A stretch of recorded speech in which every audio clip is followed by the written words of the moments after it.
Okay, should fix that. Hi everybody and welcome back to Final Fantasy XIV. I am your big sis, Simiko. Let's get on into it.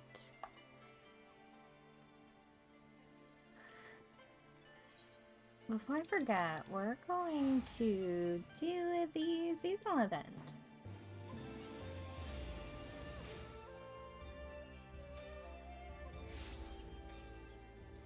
I feel like so far all of them have been in Gridania. No, the New Year's event was in Limsa.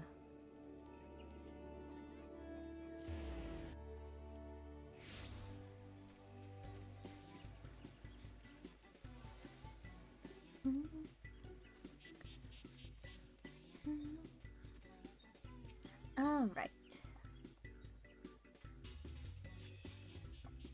Let's see what we've got going on today.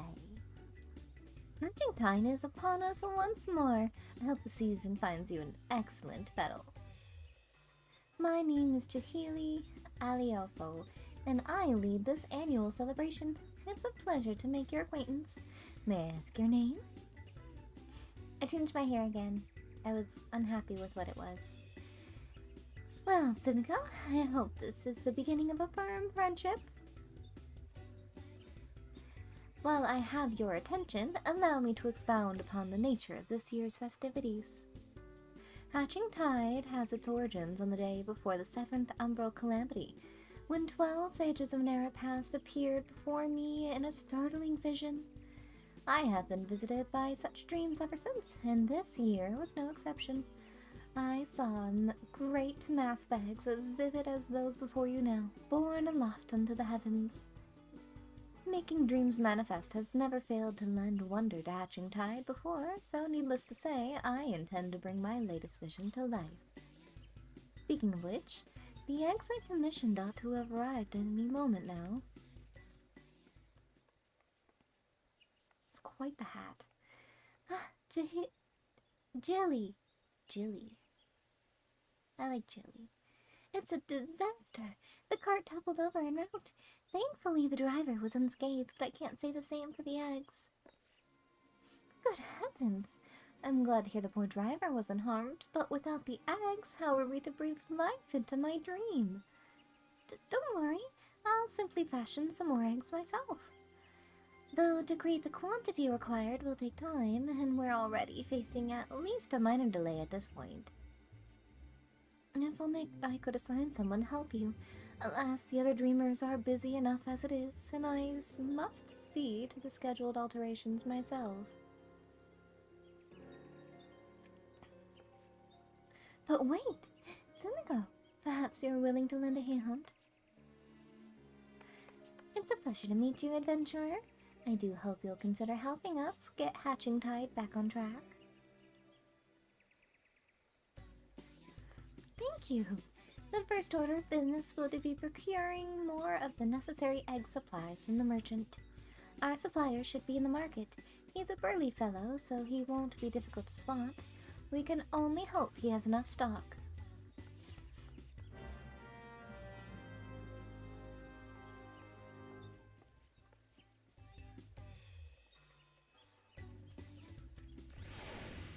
I can't with those hats.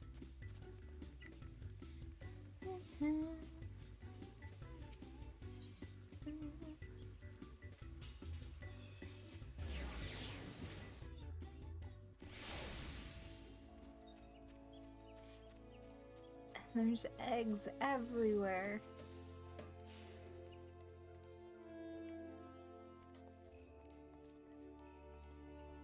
Hello?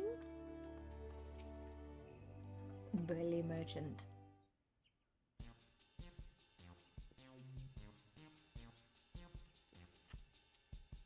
Ah, you're that dreamer who was here before, aren't you?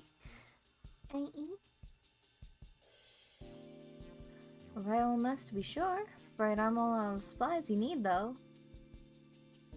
Oh, is there really nothing you can do for us? Well, I do have some tatty old odds and ends, or surplus wares. That might be a use. If you want them, they're all yours.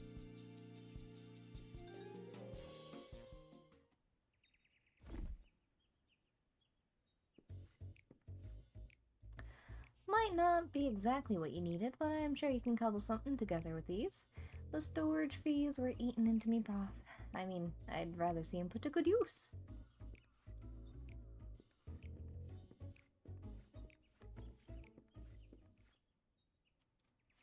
When I ordered the initial batch of supplies, I remember thinking what a kind fellow he was. He certainly proved me right. Any road, we'd better take stock of what he's given us. Let's see. This leather looks durable. We have some metal springs and rings that could do for a mechanism of some sort. And these links of timber could be cut down to a more portable size. I think these herbs and resins are used to concoct water-repellent alchemical solutions. Never tried it myself, but there's a first time for everything. Besides that, there are plenty of bits and bobs. We should have no trouble when it comes to decoration.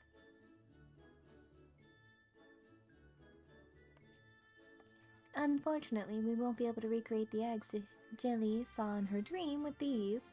We could make something far easier to get off the ground, though. Parasols. The trick will be making them look eggy enough.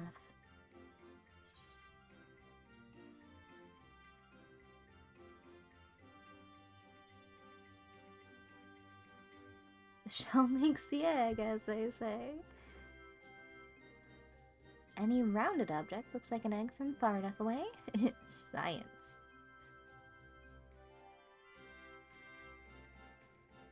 I see. We can mimic the shape of an egg with the canopy, and add some seasonally appropriate patterns to the outer shell. I can picture it now. Parasols are a sight more fiddly than your standard egg, though. With just the two of us, production will take far too long. So we'll need to enlist further help, just as I did with you. Fortunately, the guild artisan should be less likely to balk at a request for parasol parts than a rush order of myriad eggs, particularly if we supply the materials. Let us first pay a visit to the Leatherworkers Guild. I'm sure they'll be able to transform my leather into something fitting for a canopy.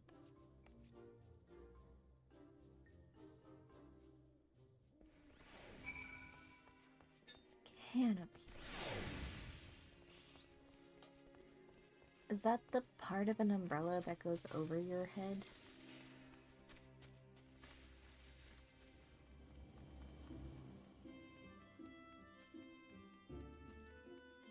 Well, I guess it's the parasol, so it's a little different.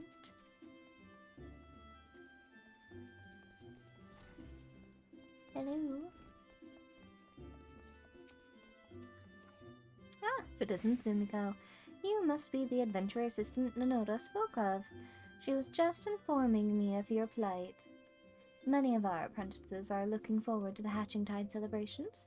You shall have the guild's aid, although I'm afraid we lack some of the resources needed to work your leather into parasol canopies. The material is water-resistant to a degree, but nevertheless porous.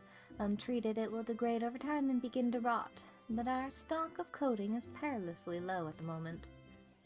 If it's water repellent you're after, say no more. We just so happen to have the necessary ingredients. I can see to its preparations.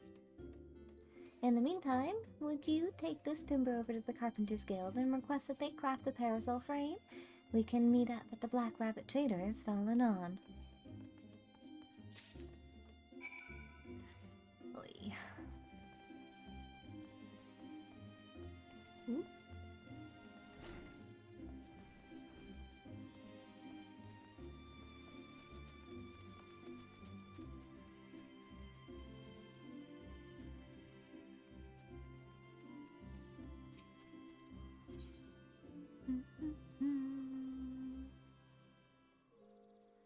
Yeah.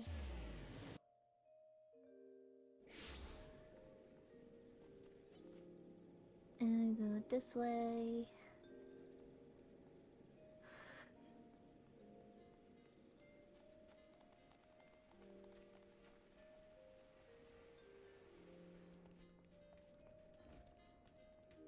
beaten.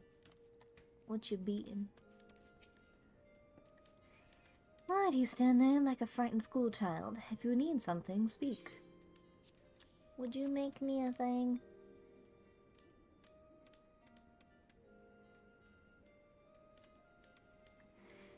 You wish this timber fashioned into a parasol frame. Very well, I shall see it done by competent hands. The younglings in the acorn orchard await the festivities. For their sake, no effort will be spared in the parasol's preparations. We shall commence work right away. Let your associates know that the Carpenters Guild has the matter in hand.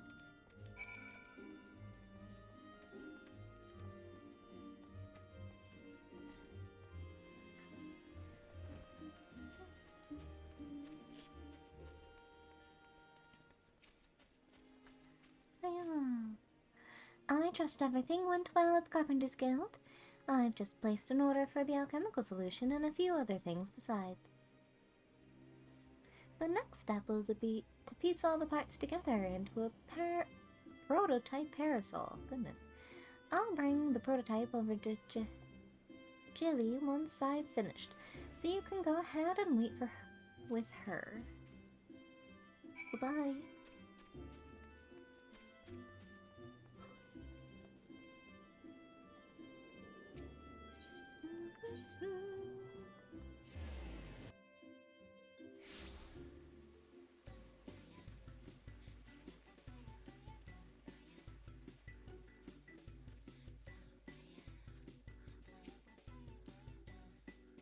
Welcome back, Domingo. You'll be pleased to hear that I have adjusted the schedule to accommodate our little mishap, and it is all set to proceed. How fare the eggs?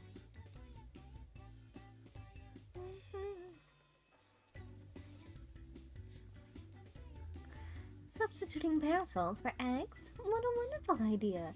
I can hardly wait to see what Nanona cooks up for the prototype, though wait we must. Give me my parasol. Nanona will surely be along any moment now.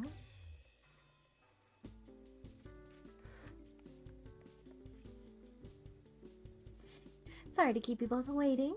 Allow me to present you with the very first Archon Egg Parasol.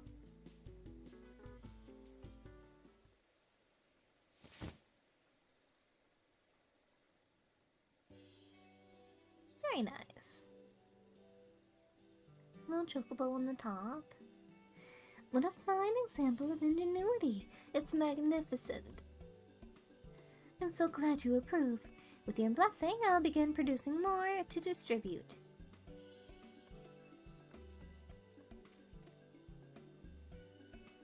In the meantime, we find ourselves at a loose end. But we cannot let Nanona outstrip us in Hatchingtide's spirit. There must be more we can do.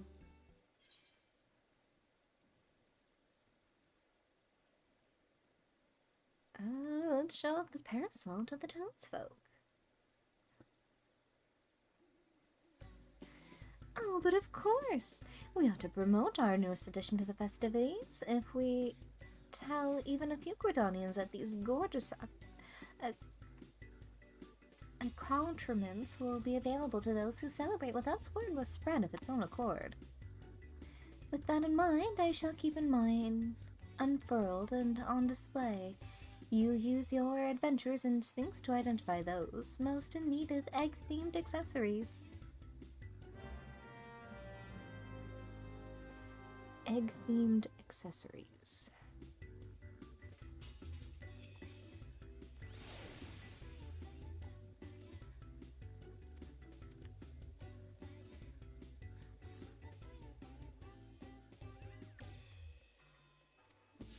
Let's go. I can't see.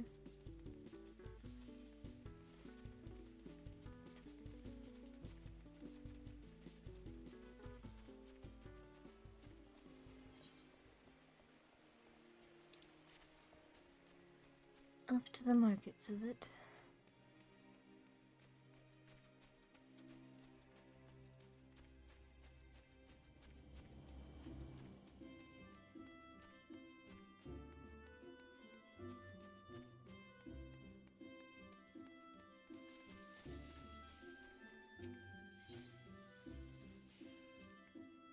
We dreamers are responsible for all the decorations you see throughout the city. Take that basket over there, for instance. I came up with the idea, and Nonona worked her magic to create the final product. Which basket? Ah, this basket. Very cute.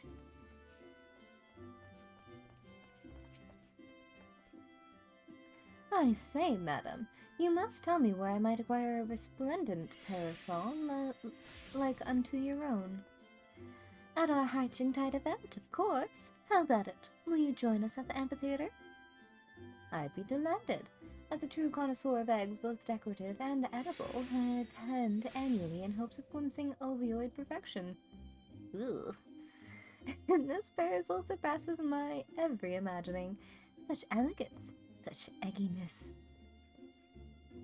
Imagine meeting somebody obsessed with eggs.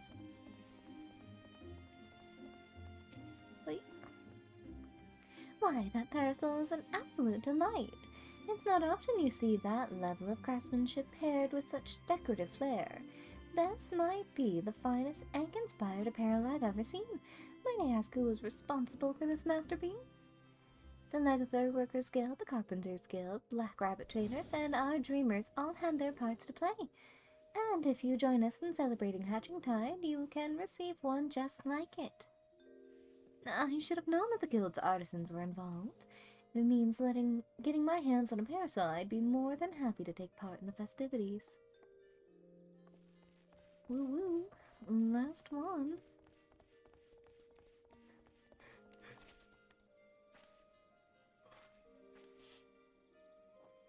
Heavens above! Is that a adorable parasol fashioned after an Archon egg? Exquisite, isn't it? If you join us at the amphitheater, you will receive one just like it. For years, I've searched for a parasol as darling as an egg, getting sunburnt and soaked by turns. And you offer me one cake free of charge. Tis a Hatching Tide miracle. I expect those three will tell all and sundry about our parasols. Our work here is done. Alright, back to the, woo! Ah. My, stick drift game was strong.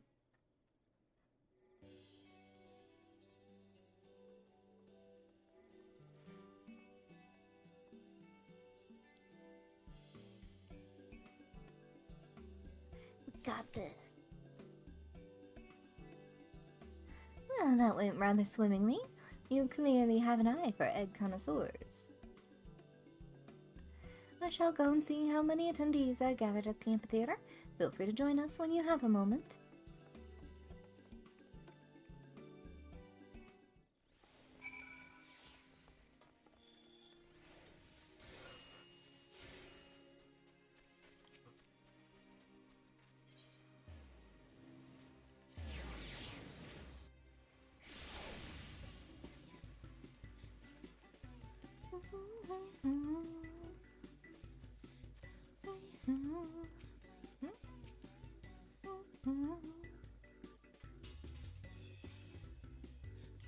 Let's Simiko, isn't the sight of those parasols simply marvelous?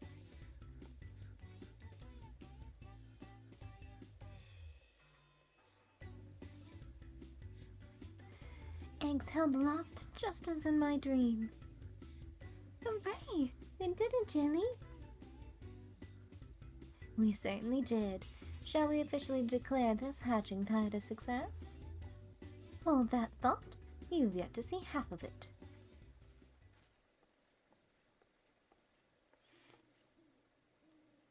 My Septa? I'm not quite sure I follow. Quite a few of my customers asked about your parasols. More than can comfortably gather here, in fact. Nevertheless, I took the liberty of handing out stock to those who came inquiring. With how many left my stall with a smile on their face and a parasol in hand, the whole city is awash in floating eggs. That's incredible! To think the parasols had bringing joy even beyond our celebration.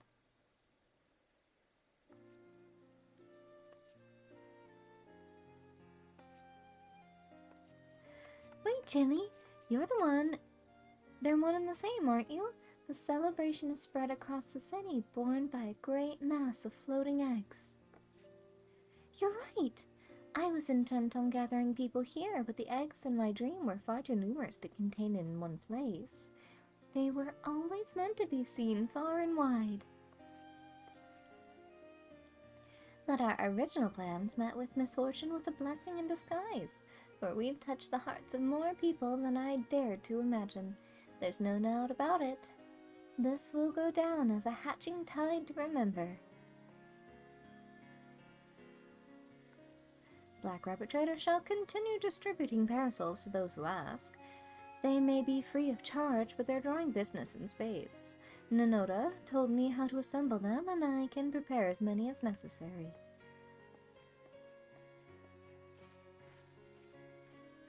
Truly, where would we be without your ingenuity, Nanoda? I couldn't have done it without our able adventurer. Ah, that reminds me, I have something for you, Timko. Is it a parasol? Of my very own? You shouldn't have. That's the very second parasol I ever made, after Jelly's, of course. I thought it fitting that you receive it. With eggs aloft across the city, all that's left is to enjoy the festivities. Your work may be finished, Timiko, but Hatching Tide most certainly hasn't. Nice.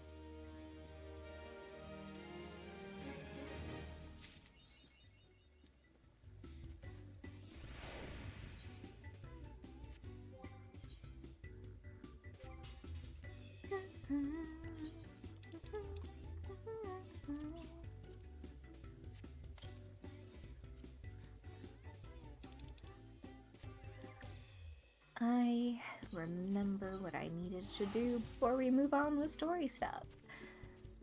I need to get the Domans back to Doma.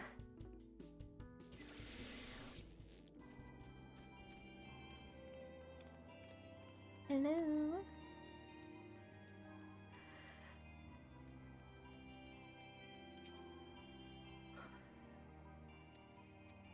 Ugh. Whole booty. Let me go. My, it seems so long since Castrum Sentry.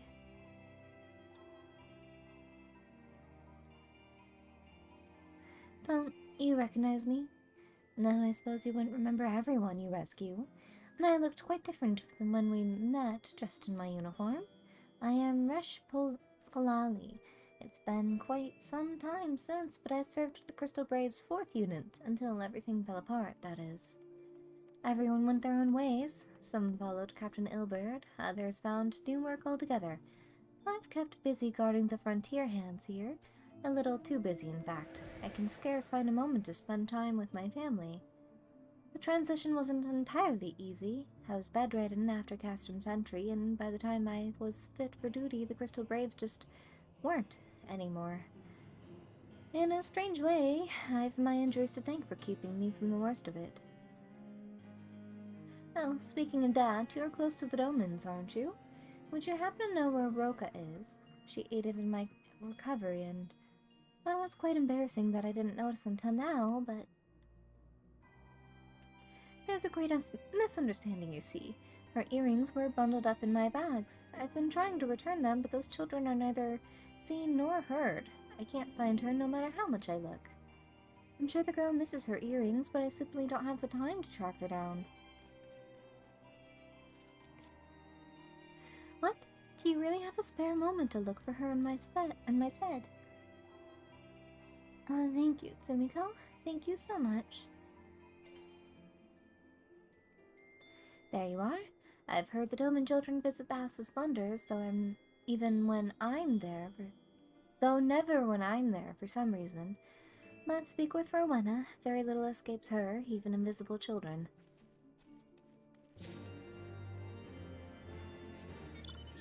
Not even invisible children.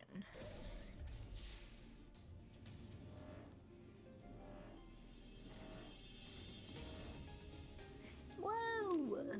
Zoomed too far. Okay, Looking for the Doman children. They've sometimes helped arrange my less valuable wares. Just finished for the day, though. Come to think of it, Ariana said she'd caught sight of them playing nearby. Might catch 'em should you have the patience to wait. Ariana.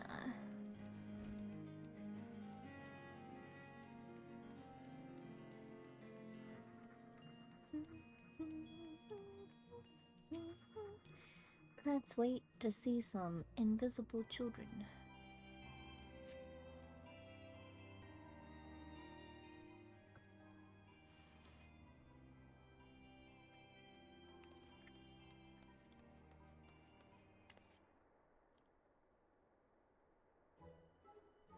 I hereby call this meeting of the Doman Adventurers Guild to order. Old business first. Koharu, we'll start with you. I've been helping Miss Elise get the ingredients she wanted. I was helping treat her to adventurers. And I've been helping arrange stuff for Rowena. No, that's not right. Those are all just chores. I went to go on a proper adventure. Didn't any of you find something exciting or scary or mysterious we could explore? Did you find anything, Yozen? I'll bet you didn't. I did too. We've got a big wide world to explore, and I was looking into ways to do it, which is more than can be said for any of you. Oh, it's true. Yozen got caught sneaking into a horsebird cart. Mr. Slothborn was yelling at him for bells after that. You're hopeless. I'm sorry, Yozen, it's just... Shion, you little snitch. I told you that in secret. But Yozen, I may have found us a quest. I overheard some people talking, and they said there's something hidden at Camp Revenant's Toll. It might be a famous adventurer's lost treasure, or a vengeful spirit who was sealed away, or something else. No one knows for sure. That's perfect! We could be the first to find out what's hidden there. Now, we've just got to figure out how to leave town without being caught.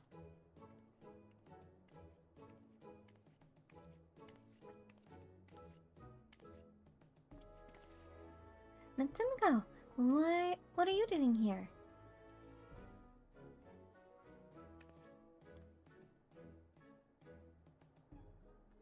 I was so sad when I thought I lost these earrings. I brought them all the way from Doma, you know. Thank you, Mitsuko. Hold on a moment. I've got an important announcement. The Doman Adventurers Guild needs experience in the field actually adventuring. No one's going to let us, though, because they think it's too dangerous. But Miss Sumiko is a good friend of the guild, and she's an incredible adventurer, too. So, I say we invite her to join us in this quest.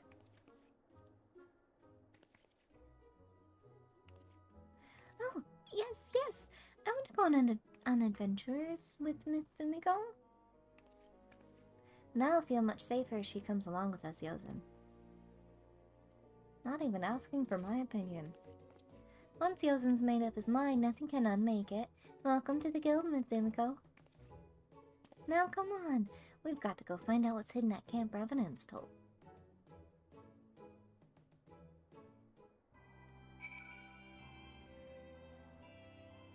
Didn't even ask what I thought.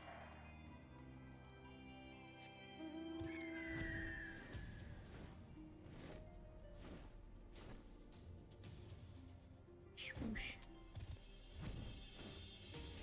Swish swoosh.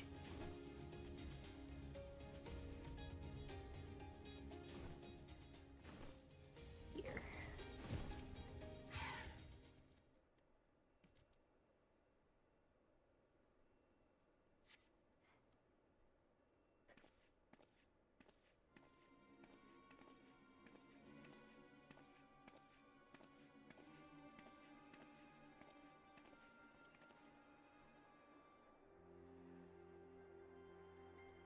Are you sure this is where Revenant's Toll used to be?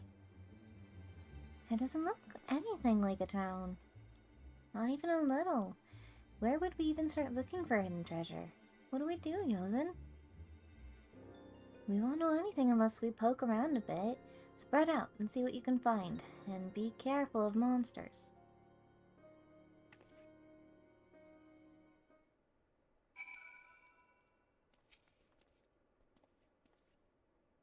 There's something fishy about this tent. No, I mean, it smells like rotten fish. It's making my eyes water.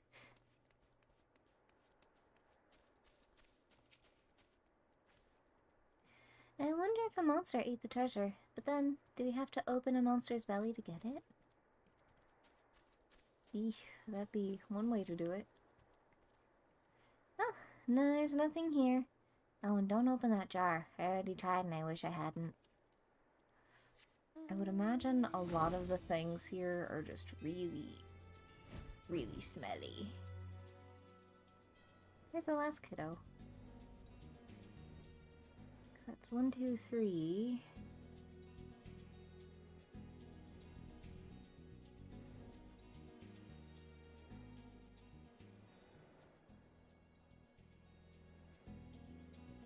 Where is he?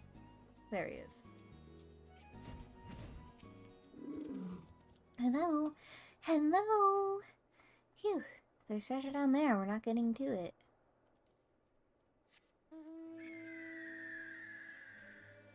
Yeah, that would be quite a ways down.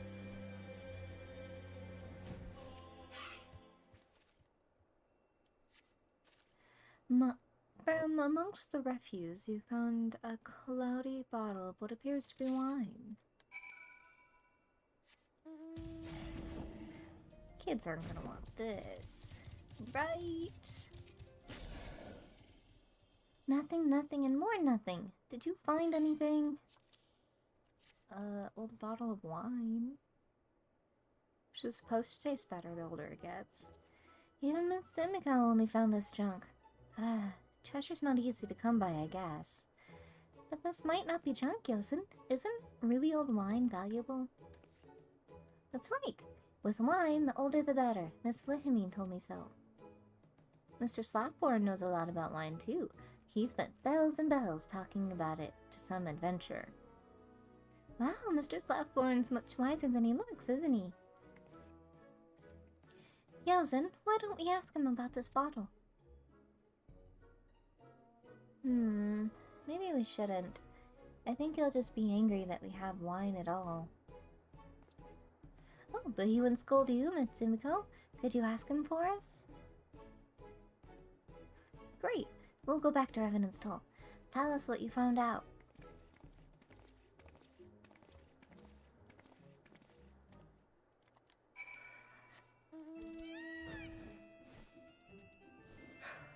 Doing the dirty work for a gaggle of kids.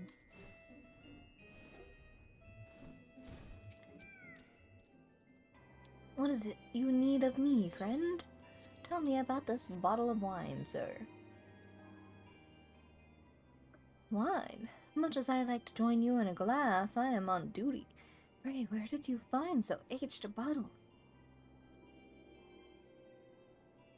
I take it you were searching for treasure at the old camp, and you came to me to learn its value. I'm afraid it has none whatsoever, but you have found the lost treasure of Revenant's Toll, after a fashion. Now our town is flourishing, but 'twas not always so. Not so very long ago, this was an utterly savage place, marked by little but ruin and the stench of death. It was a hard life for the few who chose it, and naturally they took comfort in the bottle by night. By and by, passing adventurers would bring wine with them to join the settlers in a glass. So prized was this wine that certain adventurers took to calling it treasure for a spell. As time went on, someone mistook the name for sooth and came searching for this vaunted liquor. The first were adventurers, of course, but shopkeepers and artisans soon followed. But the monsters around here were still deadly, and the path still as treacherous, and many who came searching paid for this misunderstanding with their lives. So the settlers came up with the new rumor. Revenant's Toll belonged to the dead, they said, and any man who slept on the land would have their soul torn from their body, to wander these bleak fields forever as a vengeful spirit. As you can imagine, that nonsense was enough to scare the inexperienced and drunks away, and soon the tales of treasure faded away into legend, And that, my friend, is the truth buried at Camp Revenant's Dole.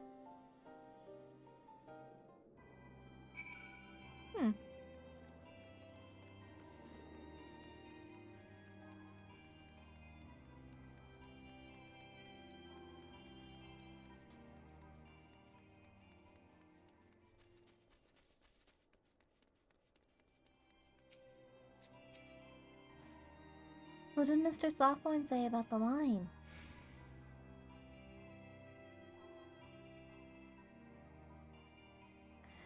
Oh, so there never really was a treasure of Revenant's Dole. Bother. I was hoping for buried gold or an ancient demon or something. But I guess it wasn't so bad after all. We did get to go outside of town and explore with Miss Sumiko. Brave kids you are. Hello, Miss Sumiko. Have you found us another quest? Oh, I was hoping. Well, no matter. We Doman adventurers can find our own. Everyone, go and see what the travelers are talking about. Any rumors of more treasure we could hunt, or giant demons we could slay, or whatever. We just need to find something good. Then, we'll head off on another quest, with our trusty advisor in tow. Hey, Miss Sumiko, could you tell Miss Resh to be careful, please? She was badly hurt, and she shouldn't push herself too hard.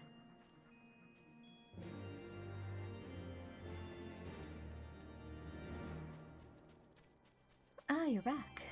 Hello. Why, hello, Sumiko. Did you ever find Roka? Oh, good. I'm glad she got her earrings back. I would like to thank her in person someday, though. She's such a sweet little thing. My daughter can learn a thing or two from her.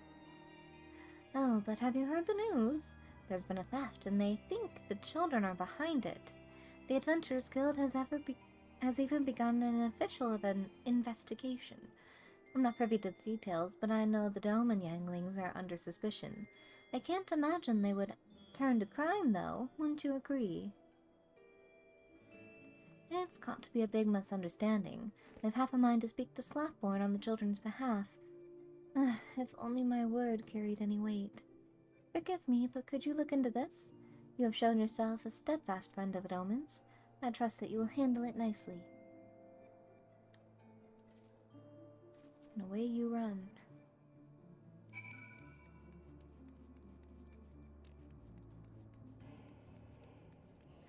Sark Malark. Well met, friend. Have you come to discuss more tales of treasure? Actually, I've come to ask about children. You've caught wind of that, huh? The Adventurers Guild is still investigating the facts that an aged grimoire of great value was stolen from Morwenna's establishment. The storeroom door was locked at the time, but we have found evidence that a window covering was removed. There's little doubt in my mind that is how our thieves entered. The opening itself is quite small, however. Only someone slight of frame, like a child, could pass through it. And I have a witness who saw 4 short people loitering outside the store, as the Doman children are wont to do. Though I am loath to suspect them, the children fit the profile of our suspects. And crimes oft begin as small dares or games, after all. But in truth, I am more worried about the potential backlash against the Domans. They fit in well amongst the other refugees, but this offense would not reflect well upon them. Rowena is of the same mind and has agreed to keep the theft quiet. I've entrusted the investigation to my most dependable men as well. Could I ask you to aid us by speaking with the children? You seem close to them, and I fear my armed men would only frighten them away.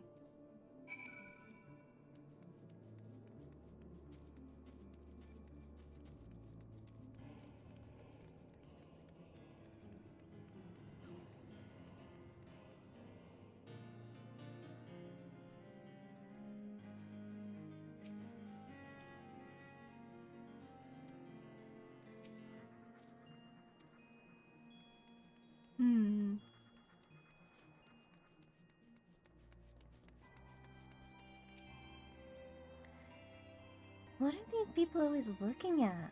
I want to see. I'm not a criminal, and neither's Yozen, or Roka, or Koharu.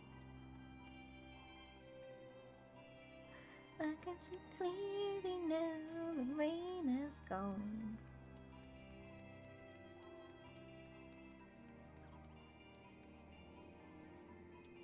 Where else?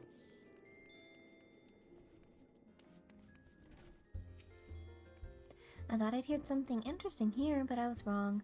They're all just so sad. Of course we didn't steal anything. Someone else is to blame. Someone else small like us, but who? We have to talk this over. There are other races. Exhibit A. Exhibit B. Why does it have to be children?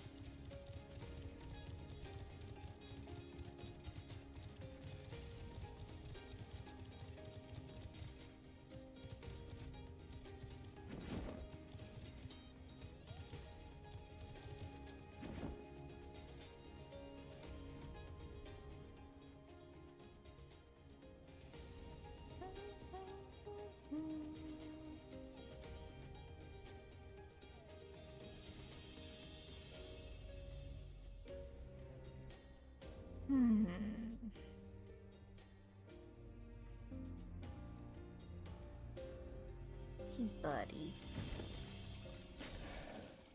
Minthimico, does this mean you found us a quest? What? Of course we didn't steal anything. We're adventurers, not thieves. I'd better call the guild together and quickly.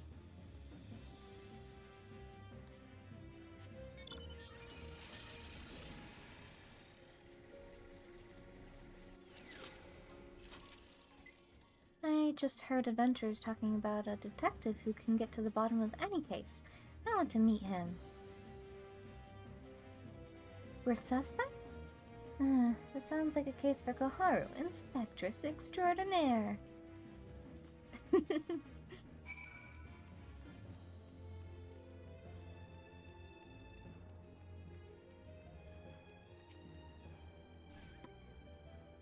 Someone just fell to their death.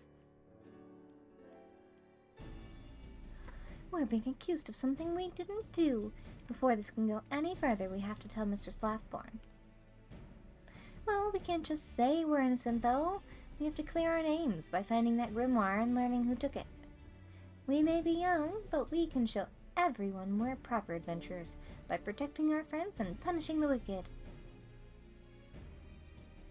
But how do we find the real criminals? All we know is that there are 4 people about as tall as us. That's just it. There are plenty of others smaller than us who aren't children.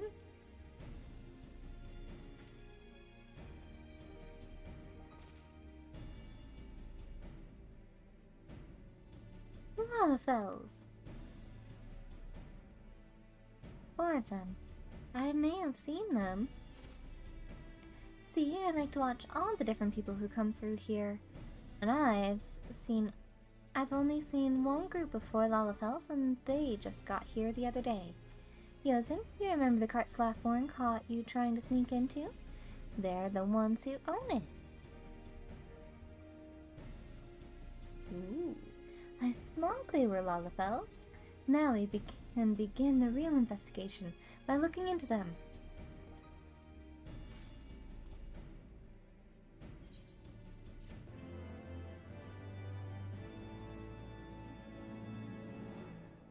Though to be fair, they are quite a fair bit shorter than the children are. Short arms of the law. Mitsumiko, Koharu's found our suspects. They've parked their cart along the southeast gate. Come on, let's go investigate, but be quiet. We don't want them to know we're onto them yet. Alright, well... Oh, I think I already talked to some of them. The son and daughter. Calm daughter and impatient son.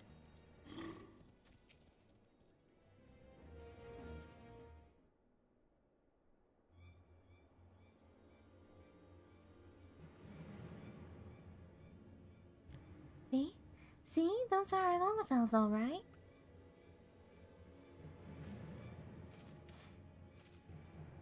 But how do we prove there are criminals? From here, it doesn't look like they've got the grimoire. Could it be hidden in their cart? The other two might have it as well. Or maybe we've got the wrong people. I think I have an idea on how to find out. Roka, can you play along?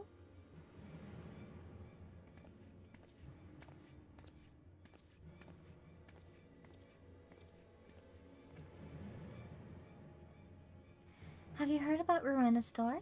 They're saying someone stole a grimoire from it. That's old news. I think they've even given up hunting for the criminals. It's too bad though, I wanted that grimoire for myself. Why? Because it's got the location of the treasure? Shh! Do you want everyone to know about all the buried gold and jewels? What about the weapons, They say those are stronger than the Empire's. I spent so much time learning about that. Learning that the treasure's in Camp Revenant's Toll, but I'll never find it now. Well, not without the grimoire anyway. So why not just give up while you're ahead? Did you hear that? The lad just said there's gold and silver and weapons out round that old camp. Oh, imagine how pleased the boss will be with this. Come on, let's go. Oh, she's falling asleep.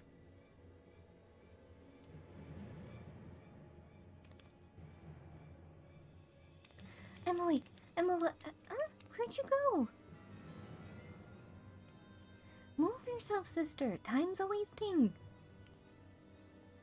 Oh, wait. I can't run as fast as you.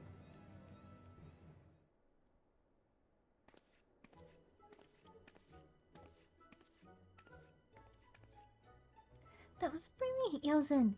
If there are criminals, they'll show up at the camp with the grimoire. And if the other two are anything like that duo, we shouldn't have any trouble catching them. That's a relief. I was expecting hardened criminals, but that thought couldn't frighten a baby hoverbird. We just have to beat them to Camp Revenant's Toll now. From the way they took the bait, I don't think we have much time. We'd better hurry.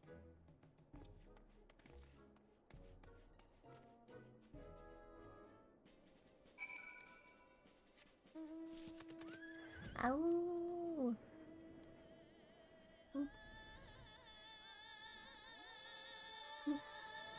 Where are you at?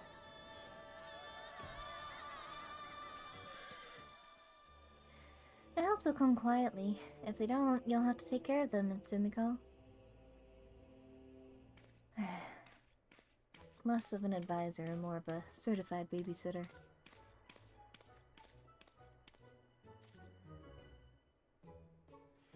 Gold, jewels, weapons, all hidden somewhere in this dump, where no one would think to look. I think I'll take it all. Garlemald laid my homeland waste, so I'll use the riches to rebuild. And the weapons? Oh, I will use them to make the world mine.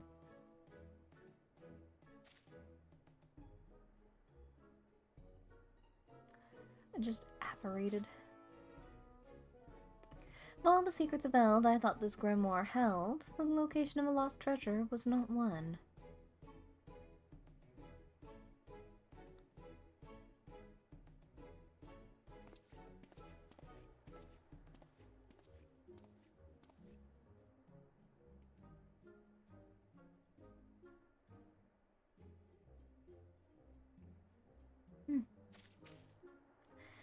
Well, 'tis but a matter of knowing where to look. Tell us, how do we read it? Is there a cipher, or must we use some sort of incantation? That's a good question. I'll be sure to tell you just as soon as I learn the answer. What? You buffoon! Why did you not think to find out? I'm sorry, Kagurua. It didn't seem important at the time.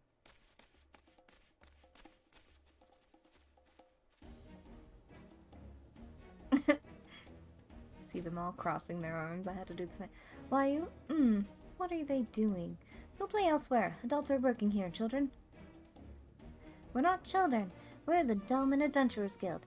We're here to arrest you for stealing the grimoire from Rowena's.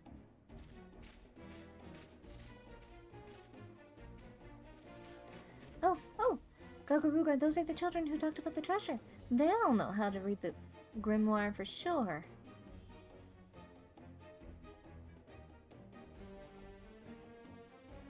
He does look like a little bit of an underhead. You two have been had. I knew something smelled fishy about this. You prized pair of pinheads.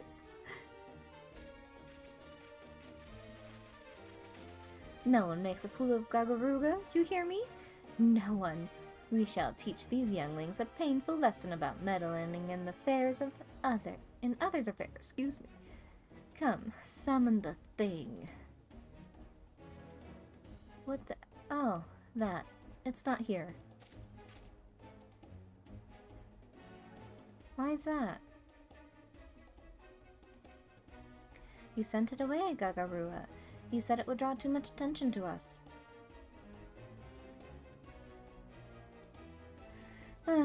So we'll just do the dirty work then.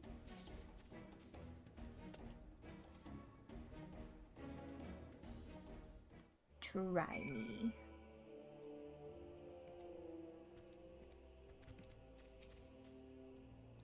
One of you against 3 of mine. You don't stand a mammoth's chance in hells.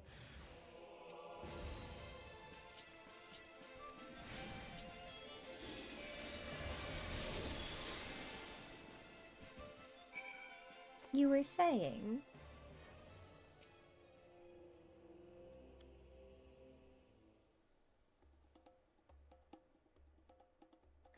12 above. Where did those younglings find so puissant a protector?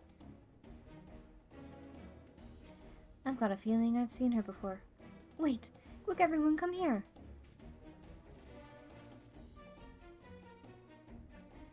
It's so little wonder we were outmatched. That is Demigoshikami, the hero of the Scions. You don't mean the lass who's beaten a load of primals and smashed the Imperial, ultimatum weapon to bits? We can discuss her deeds and why she is with the children later, Wawatan. Barbara, Lilina, we must do as we practiced.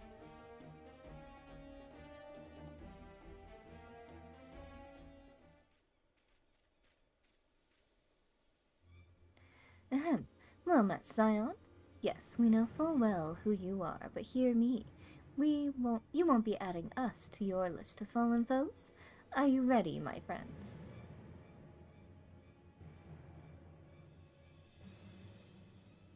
As our forefathers before us, we have a winged beast in our thrall, whose strength is so great as to tear primals in twain and turn brave men to whimpering wretches.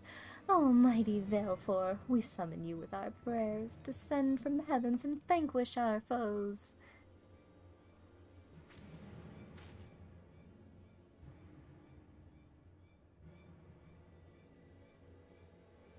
I can't with them right now. Isn't something supposed to happen?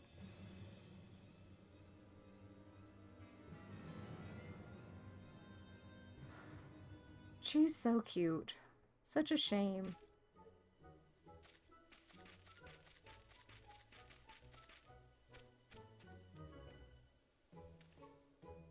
Damn it, they got away! Hey, there they go. Faster than they look, aren't they?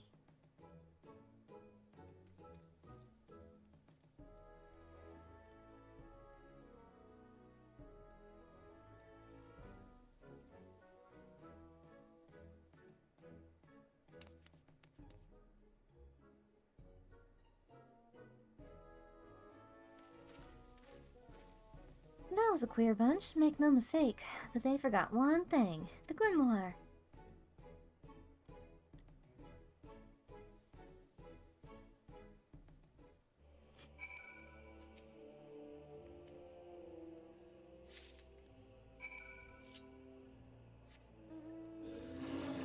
I lied, sorry. Now that we've got the grimoire, all we need to do is show it to Master Slapborn and explain what happened. Come on, what are we waiting for? Oh boy. Let me go defend the children.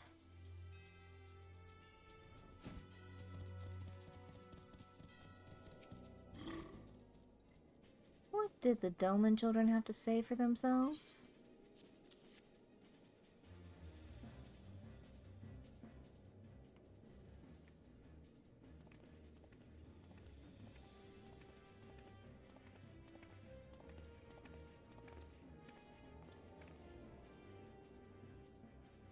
The younglings and the grimoire. So it is as I feared, and they are responsible for stealing it, yes? No, not at all. In fact, they helped with getting it back. Gagarua. Now, I cannot say I'm familiar with him, but if you say he and his conspirators are to blame, then I will believe it. I'll report to the guild and ensure we are on the lookout for that gang.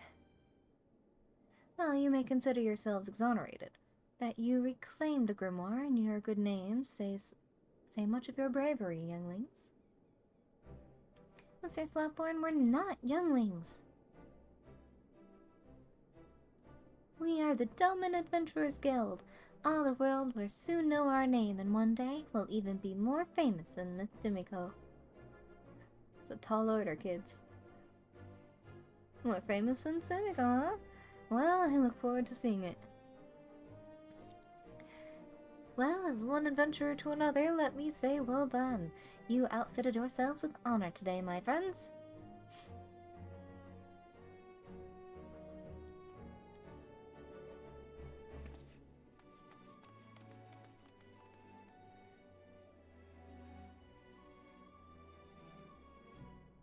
So jagged. What brave men and women they are becoming, but they are still in the bloom of growth. Growing, yet not fully grown. They need a gentle hand to guide them and a strong arm to protect them. Brave friend, be that for them.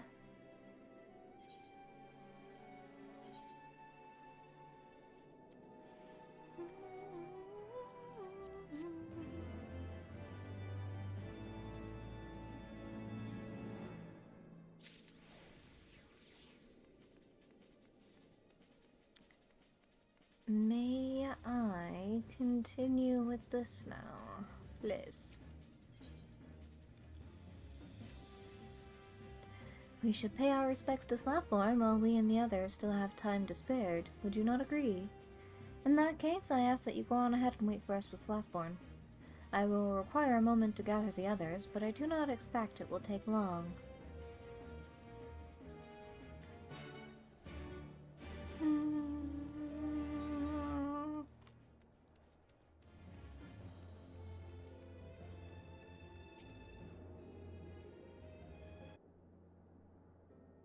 Judging from the way I've seen the Domans running about, I gather they're busy with preparations for their long voyage. Yes, it is as you say, Master Slapborn.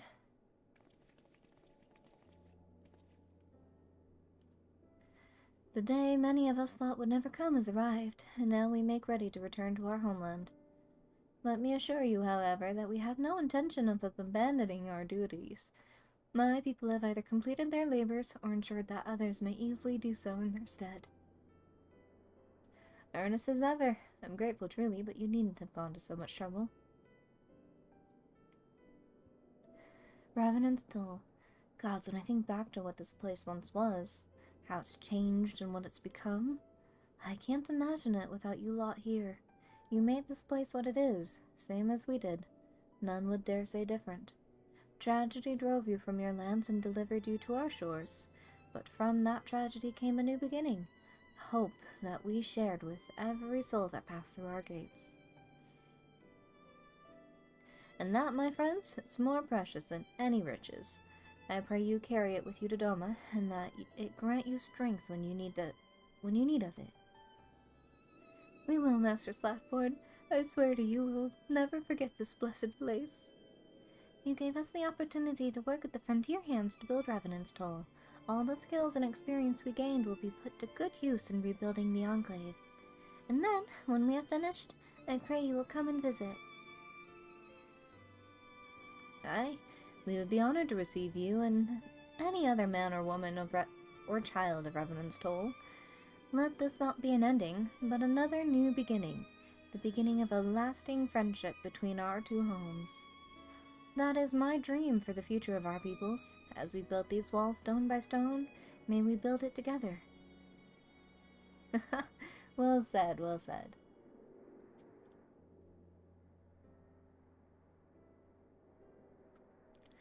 Damn it, if we keep on like this, I'm liable to start bawling. So, let us move things along. I hope you won't mind another parting gift. The lost treasure of Revenant's Dole. Courtesy of your younglings, the foreman is expecting you. Most surprising but welcome gift. We shall endeavor not to drink it all at once. We will collect the bottles and return to our preparations at once. Thank you, Master Slackborn. And thank you, Tsumiko, for everything.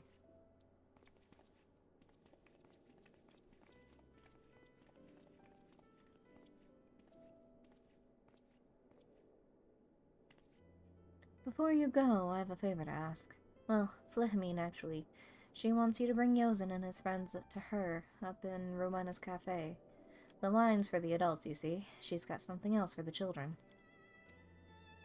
I doubt it'll take too long for you to find him. You have a knack for this sort of thing, after all. My thanks to you. I have a knack for finding small children, you say?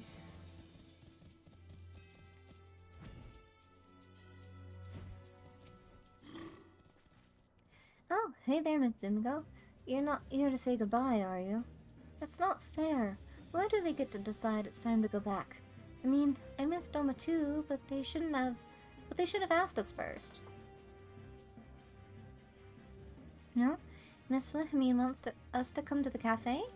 Whatever it is she thinks we did, Oh, it's not like that. Well, alright then. With me and guild members, Miss Flihamine needs us. You too, Mitsumiko.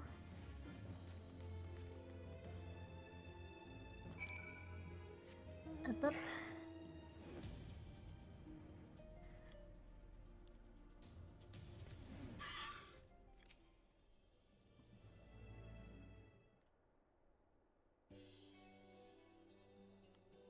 Singular treasure chest.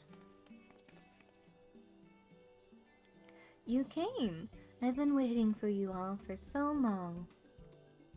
All members of the Dominant Adventurers Guild reporting for duty. So what's the adventure? Monster hunting? Garlean gold? Oh my, nothing so dramatic. Rather, I wanted to give you all a reward. A reward, really? A reward for your many deeds in service to Revenant's Dole. When the frontier hands needed a helping hand, you were there. When there was no one else to look after the younger children, you were there. And through it all, each and every one of you carried out your duties with a smile. That is why you are more than brave adventurers. You are heroes to the people of the Dole. Heroes deserving of a very special award that just so happens to be right over there.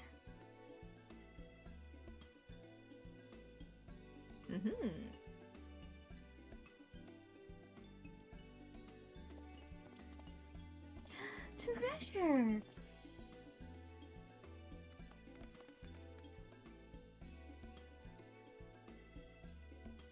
Wow, look at these!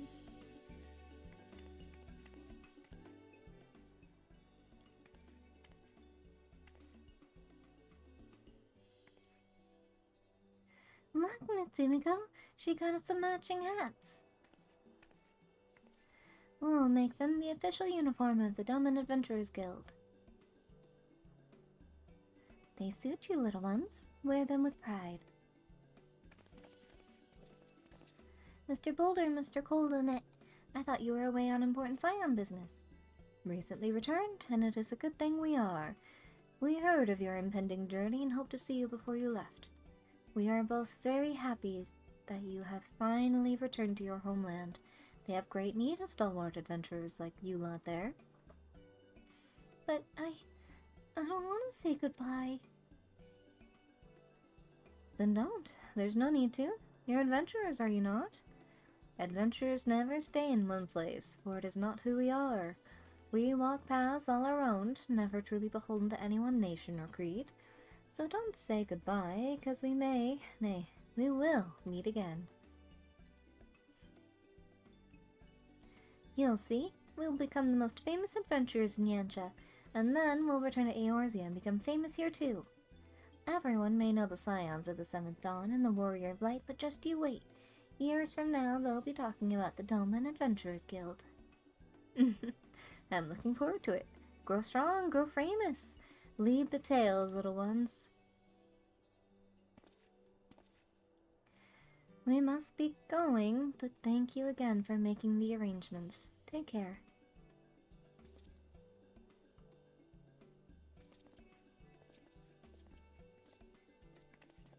Right, we mustn't neglect our training. Find the heaviest crates and carry them to the Horseburg garages. Natsuko, Miss Flahimin, thank you for the caps. We'll take good care of them.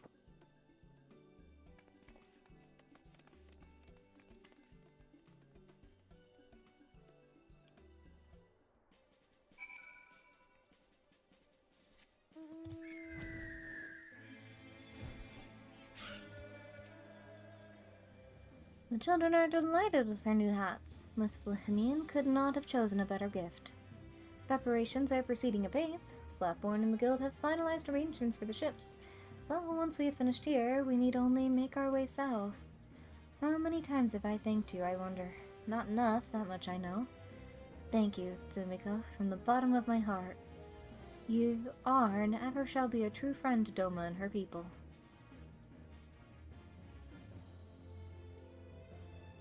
I expect you will find yourself in the Enclave before us.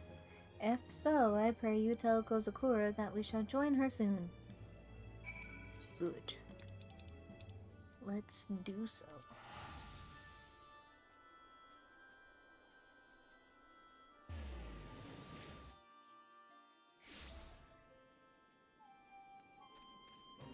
I wish to give you my things. Sell you my goods. You were returned from Eosia. They're on their way back, don't you worry. They are homeward bound then. It comes as a relief to hear that there were no complications. Thank you for facilitating their return.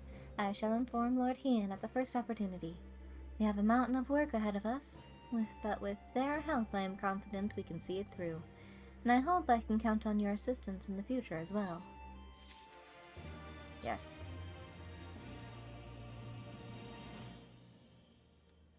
Tsumiko, Kami be praised. I was hoping you might pay us a visit. It is, as ever, an honor.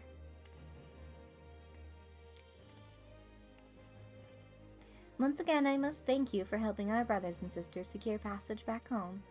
With so many skilled craftsmen soon to be at our disposal, we of the Sha Zenkai are ready to proceed to the next stage of our plan to rebuild the Enclave. Which brings me to a rather delicate matter. Perhaps you will find this shameless, but circumstances being what they are, I see no other way. The reconstruction and revitalization of the Enclave cannot hope to succeed without contributions of wealthy individuals such as yourself. I understand if you wish to refuse outright, but I beg of you, please listen to our proposal in full before you decide.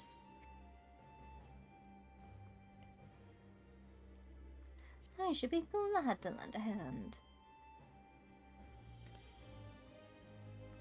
It warms my heart to hear you say that. Truly, Doma has no greater friend. Where to begin? Of course. It is important that you understand the state of the Enclave at present. I'm sure you recall how everything was when you first arrived. Rubble in the streets, buildings in ruin, and so forth. While we have made some superficial progress since the castle fell and Doma was liberated, the scars of the occupation are far from healed. Since antiquity, the kingdom of Doma was prospered from the gifts of the One River. The success of our agriculture and industry is intrinsically tied to our position here. Alas, in our struggle against the Garleans over the decades, much of what was built over centuries was lost. Fertile farmlands that once yielded produce for export were despoiled, and what little remained could barely feed our people. Our foreign rulers did not hesitate to impose their will on local industry as well. Not only were we forced to purchase goods from imperial concerns, regardless of quality or cost, but our merchants were also forced to sell their wares to Garleans at a loss, assuming they received compensation at all.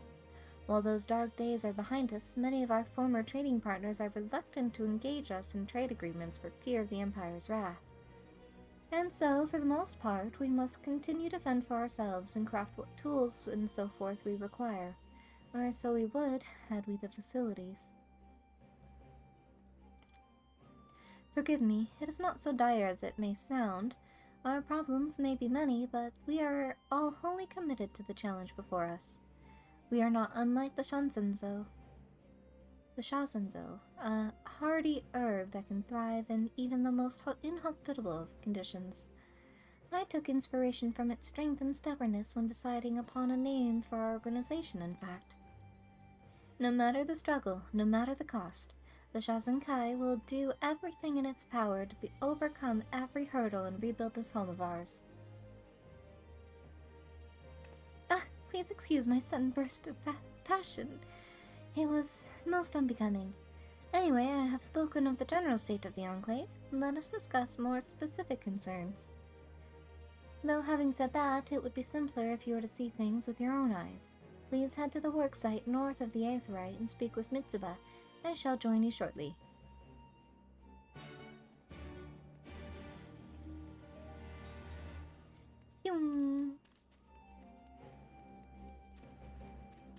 Mitsuba.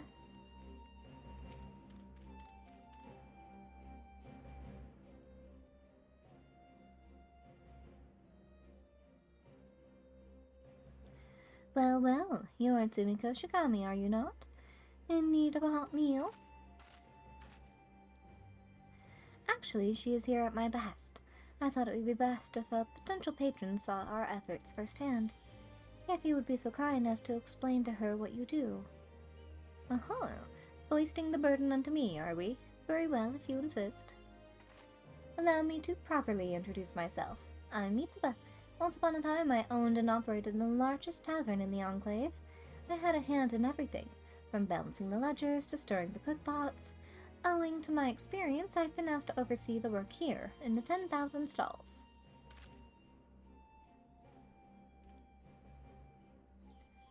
That's a lot of incomplete stalls, it seems.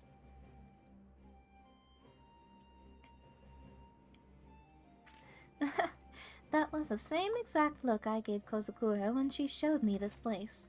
10,000 stalls? By the kami, there's not even 10. But mark me, there will be. When we're through, this place will have on offer every imaginable cuisine. Just thinking about it's enough to set my heart racing and my mouth watering. As I explained earlier, however, trade, or lack thereof, is a major problem at present. We simply aren't getting enough shipments for consumables from outside Yansha, and so our people are forced to eat the same simple fare day after day. However, once our negotiations with foreign concerns bear fruit, we should be able to exchange whatever surplus we produce for a wider variety of ingredients, bringing us closer to realizing Mitsuba's vision.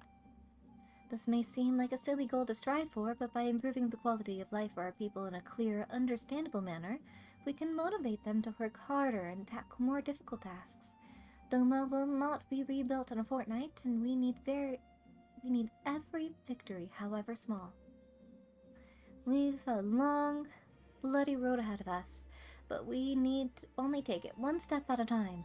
Whatever help you can contribute to the cause would be welcome. Thank you for taking the time to speak with us, Mitsuba. We should head back to the Shozenkai and continue our conversation there so as to not get in the way of their work. There is too much left to explain, but if you would indulge me a little longer, I would be grateful.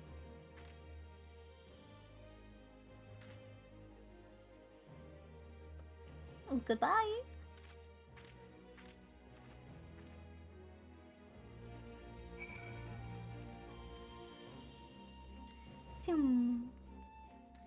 Oh, I was already jogging. Hehe.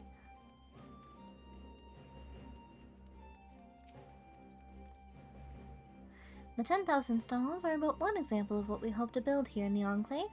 Alas, it will take much time and effort. And it will also take tremendous resources. Resources that I pray you will be willing to contribute. Raw materials, foodstuffs, linens, medicines, All this and more would be of use. Anything and everything you can afford to part with would be welcome. Furthermore, as token of our appreciation, we will provide a small gratuity relative to the value of the items you relinquish. You need only place these items in the donation basket to my left.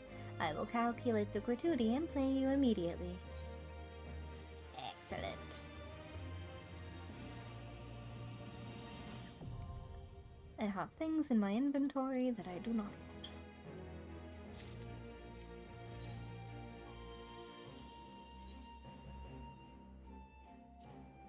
Yes.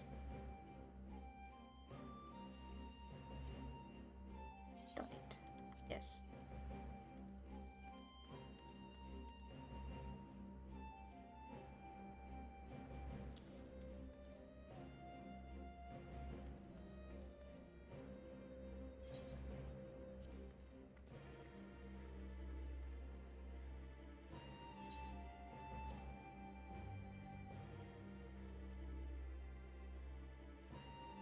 They can give me up to 20,000. Alright.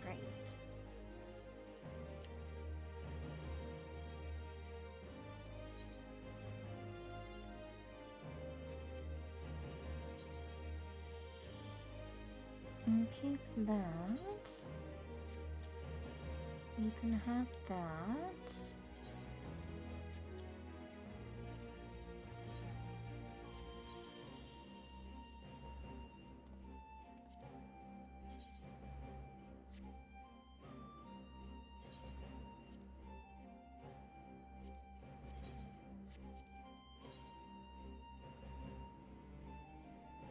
Well, they could have like the top part. I don't much care for the skirt portion.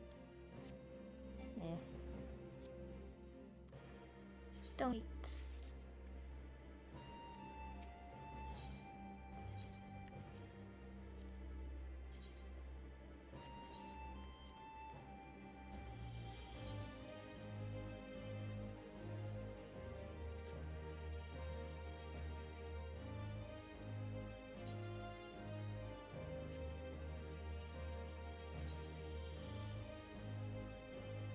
Kinda reminds me of Hien's outfit.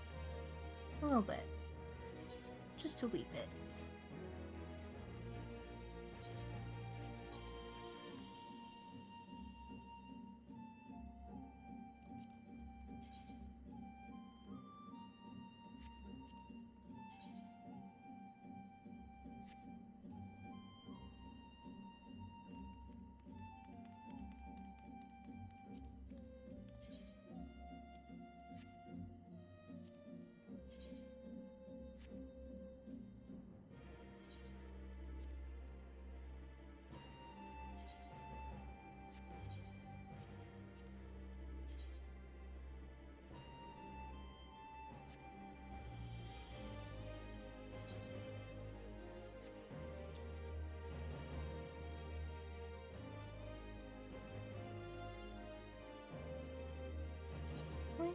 Choices.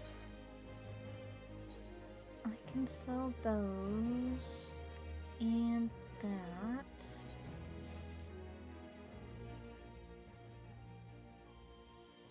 On behalf of the Shasenkai, Tomiko, I thank you for your support. The proceeds from your contributions have already been used to great effect, but I would not have you take me at my word alone. I pray you pay a visit to Mitzvah, the 10,000 stalls. She should be glad to tell you the progress they have made. But I'm not done donating. Let me donate more.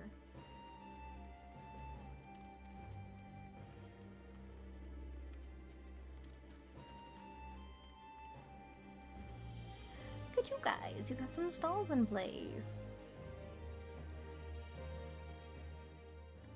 Good to see you again, Tomiko. Kozukura tells me you've been quite generous of late. On behalf of all of us, I thank you.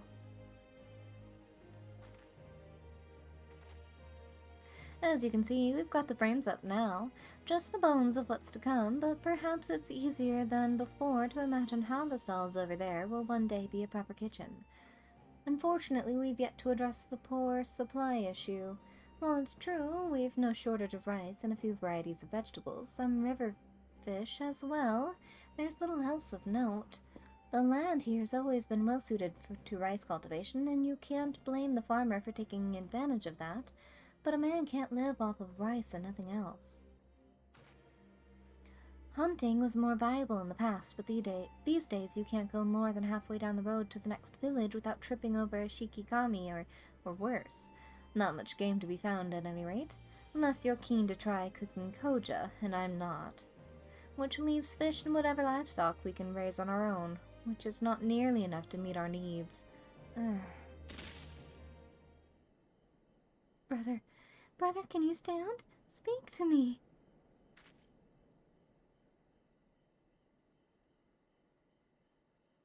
Hungry men. Bedraggled Baduga. I have no strength to rise, brother. The void within my belly is all-consuming. Leave me. Only the firewalker matters. The Baduga must thrive. Mine own vision grows dim, brothers. So distracted was I by the Lupin's lengthy lectures that I pay no heed to my growing hunger. I fear we are undone. Too far from the steppe have we come to return for rations, and I have yet to see a single sheep in the stronghold. I say, you don't look as though you're in dire need of a meal.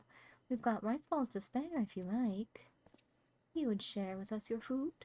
We would be eternally grateful.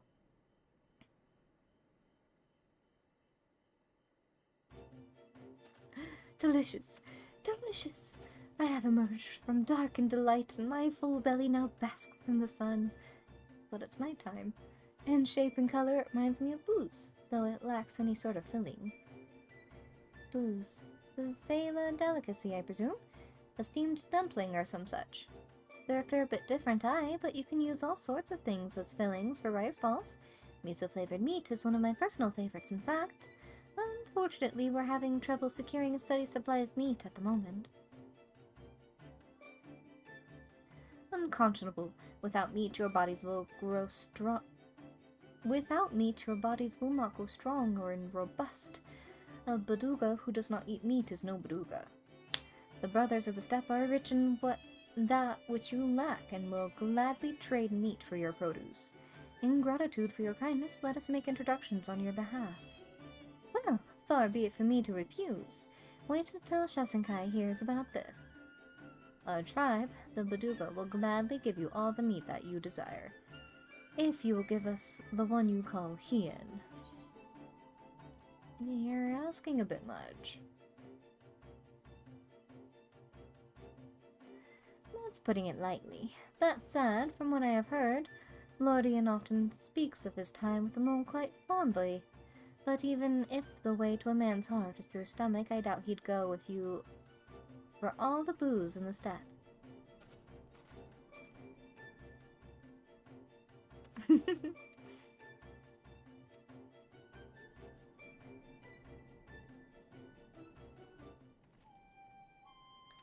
Well,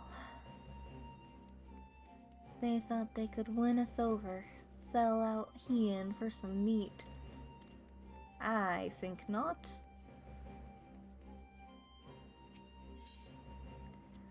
Let's see what else we can sell. Nah.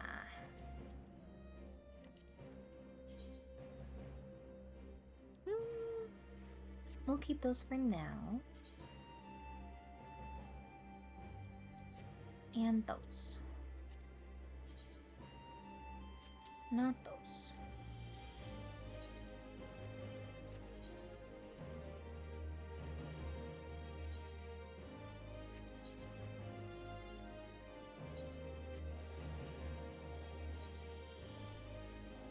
Those are a fashion statement. Cute little skirt, okay. Or, yeah. Don't need those, I'll keep those. I'll actually keep those. I usually don't like the armor pieces.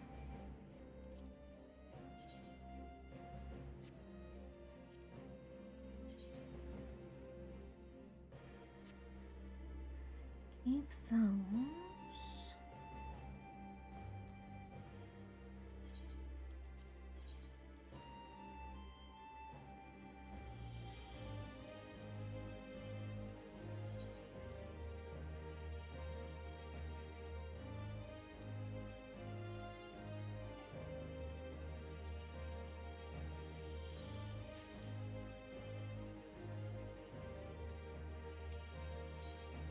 Almost done.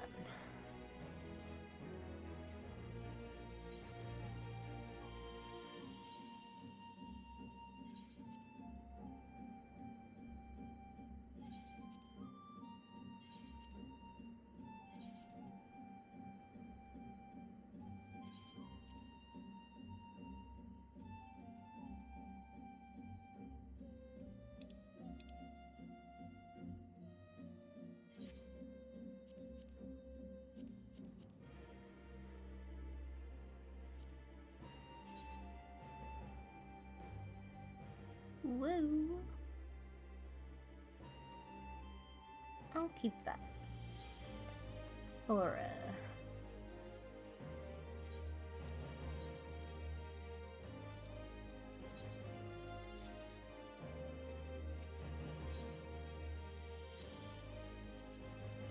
glamour purposes.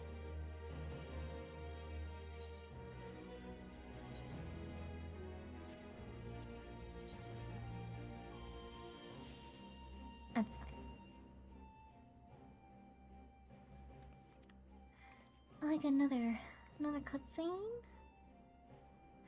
I am pleased to inform you that we have made great strides in our efforts to rebuild the Enclave. Where so now?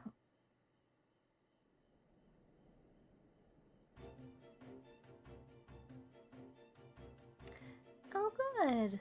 Got some ovens? Or stoves, I guess? Those would be the ovens.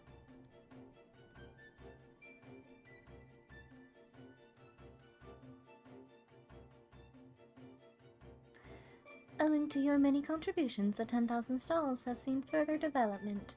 As you continue to contribute to the Shazenkai and the reconstruction effort, in what other ways might the Dome and Enclave grow and change?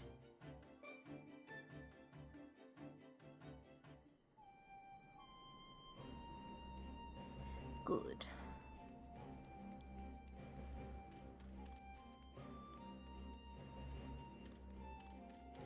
Are you actually selling anything yet? No. You doing okay, friend? You can stop for a moment, I'm sure. It's not a bad idea, but... what's not a bad idea? Tell me!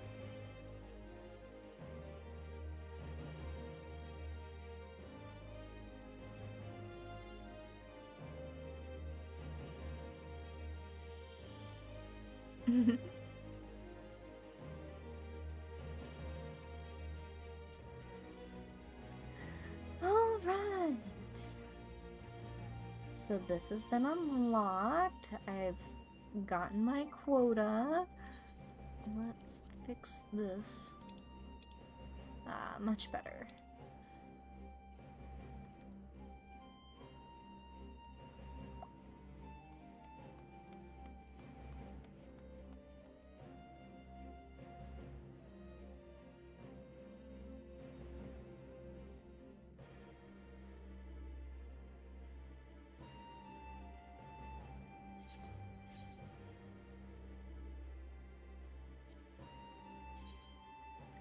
I can't decide if I want to keep it or not. I think I might. Alright, well... Tukugane!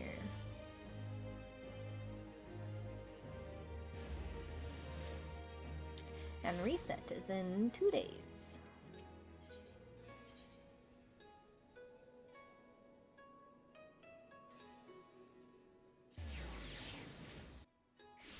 Do I want to do that off stream or not?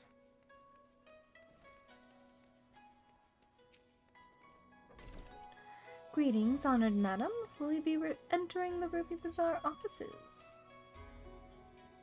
Yes, I think I might.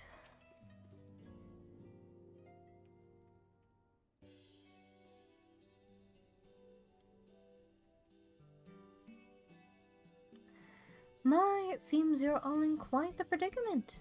Well, should we receive any urgent missives from Doma, rest assured you will be the first to know of it. Yes, of course. We're discussing ideas to replenish our coffers, but I suppose that all can wait if any urgent news should come through the office. About that. I wish to apologize to Taru. It was reckless of me to make such a purchase without first consulting you. You may be certain, however, that I mean to reimburse the Scions, even if it means drawing upon my personal funds. It's very thoughtful of you, but I'm sure it won't come to that. If Sorbonne's business proposition is as promising as it sounds, Vinko should have no difficulty wiping the red from my ledger. Me? I was the one who bought it! Forgive me, Tsumiko. It would seem I have unwittingly heaped my financial troubles upon you. I swear I will pay you back. Though I fear I will struggle to couple together anything of monetary value, knowledge I can gather in abundance. To start, I plan to investigate the division forming within the Empire. Mayhap Riel and his associates have heard something on the subject. Regardless, the more we know about the politics of Garlemald, the better our chances of predicting the Imperial's next move, which might yield you an advantage on the day of the prisoner exchange. Knowing what we do if Asahi's apparent resentment towards you... Knowing what we do of Asahi's apparent resentment towards you, I cannot say what he hopes to gain from it. But if there is even the faintest chance that the lasting peace could be forged between Doma and Empire, what choice do we have but to try? Lord Hien had the right of it. Asahi may very well be a monster, but we must play his game. For now.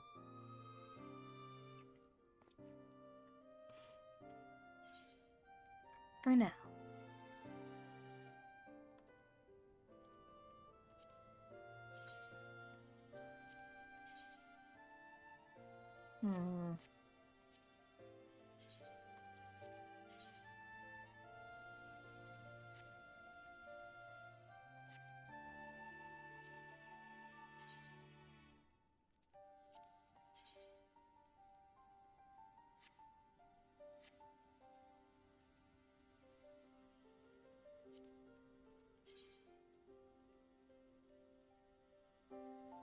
I don't quite like any of these.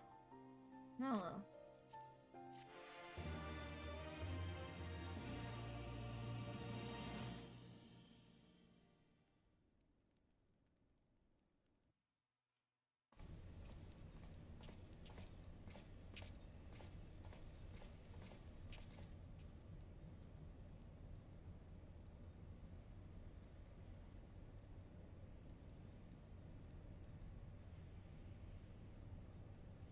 Arranging the prisoner exchange proved easier than I thought.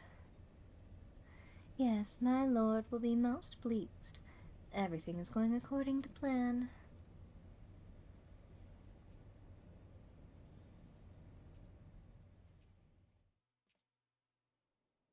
Suspicious.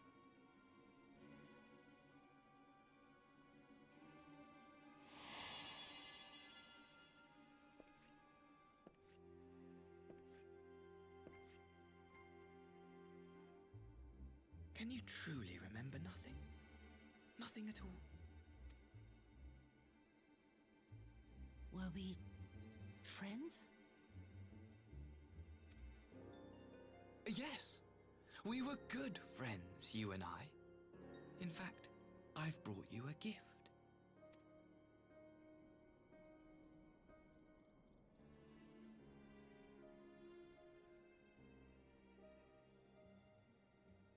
I pray that one day soon, as you gaze into that mirror, you will remember the woman staring back at you.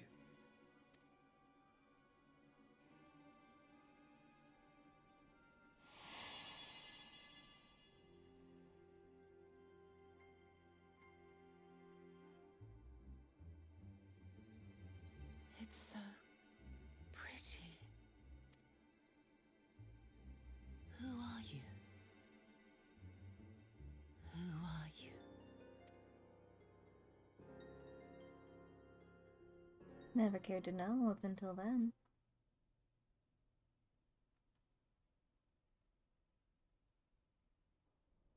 No, that's not exactly true.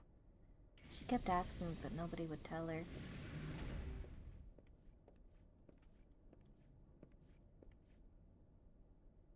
How are you feeling, my lord? Fine, now leave me.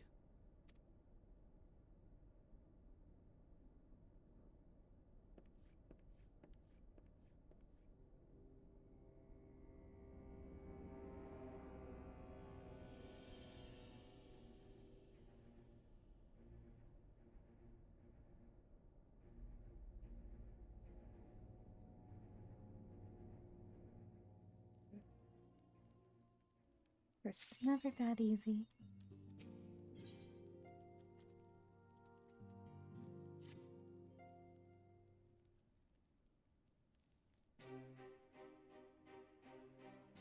Ah, impeccable timing. We have just received a letter from Lord Hien.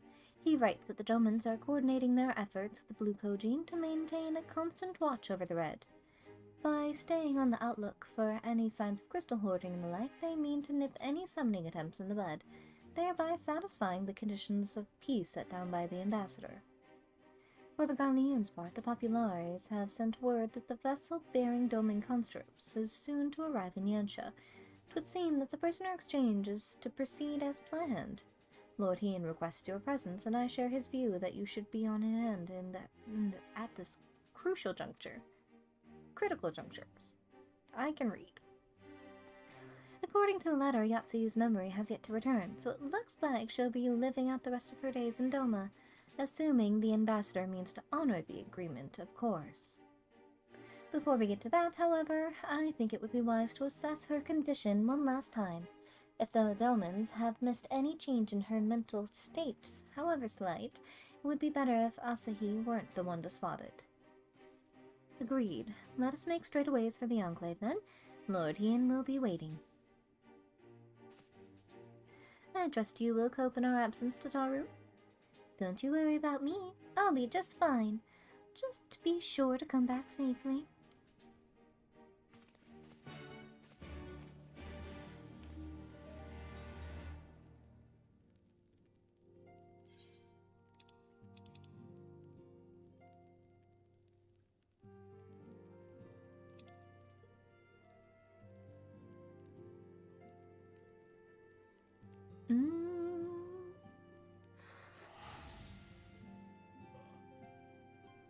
I don't know where Kane-Khan is.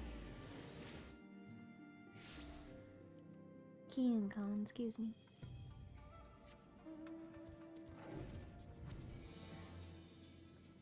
Hoop.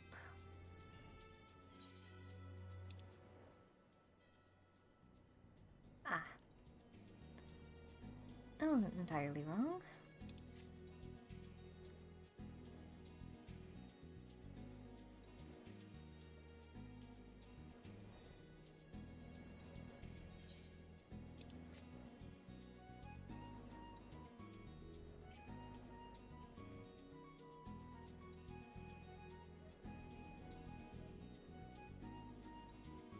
These really are some massive structures.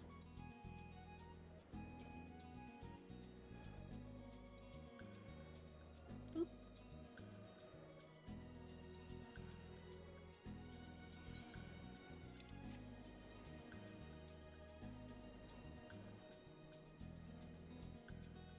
I don't know why I just noticed that a coral's tail isn't really fluffy.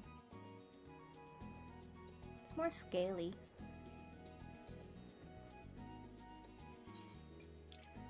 I want this little bit of the map down here.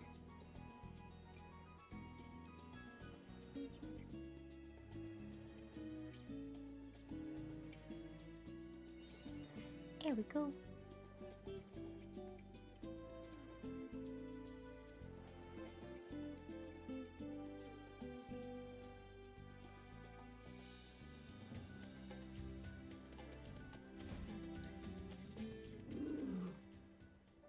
Ah. Could've just went to the Enclave.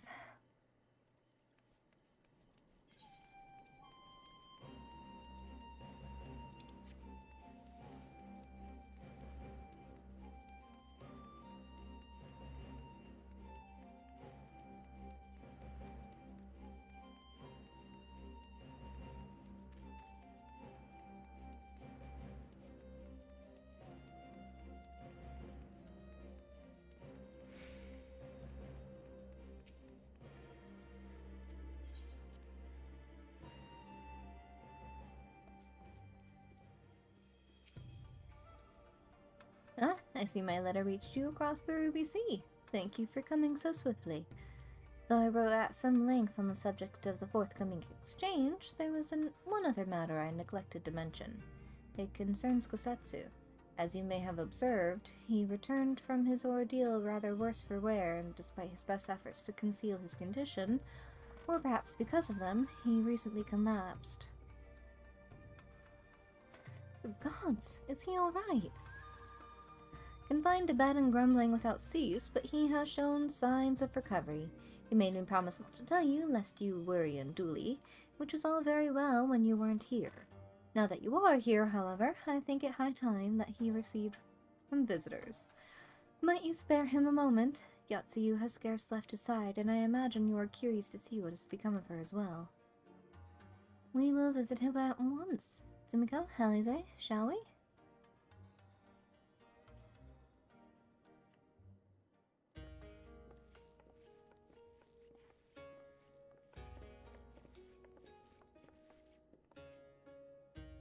Open wide now.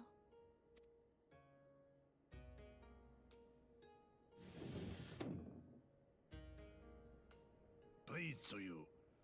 I'm not so frail that I cannot feed myself. I grow weary of the taste of gruel. You don't like it? Can I fetch you something else? Aye, wine. Or if that is not wholesome enough, I don't know. A sweet persimmon from Namai? I enjoyed them in my youth. A persimmon? Nay, pay me no mind. I am full. Besides, we have guests.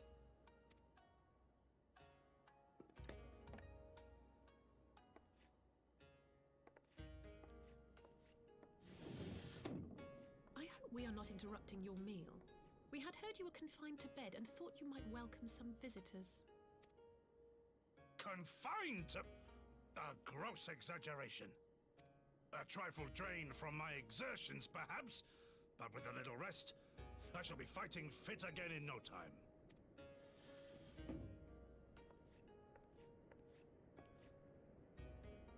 Take off your clothes. Gosetsu, is this how you've been spending your time? My lady, I assure you, this is not...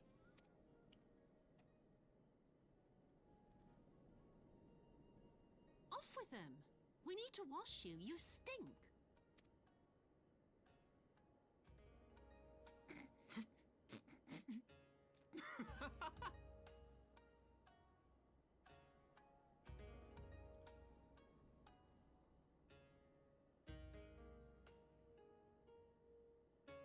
What are all these scars? There are so many of them.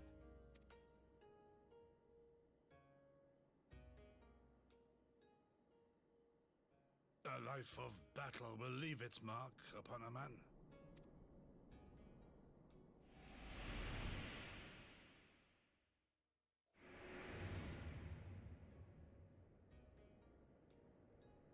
Is something wrong, Tsuyu? It's nothing. I'm fine.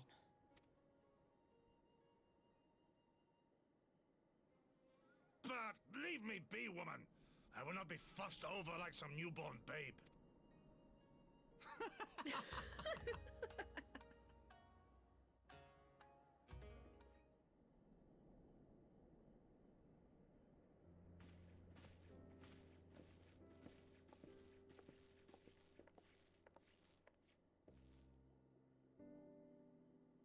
They make a convincing pair, do they not? On first acquaintance, I would think them a doting grandsire and her a model grandchild. Indeed, had someone told me a year ago that I would live to bear witness to such a scene, I would have declared them mad. That aside, I am relieved to see Kosetsu has lost none of his spirit. But what of a turn of events? I mean, for her to suddenly be watching over him.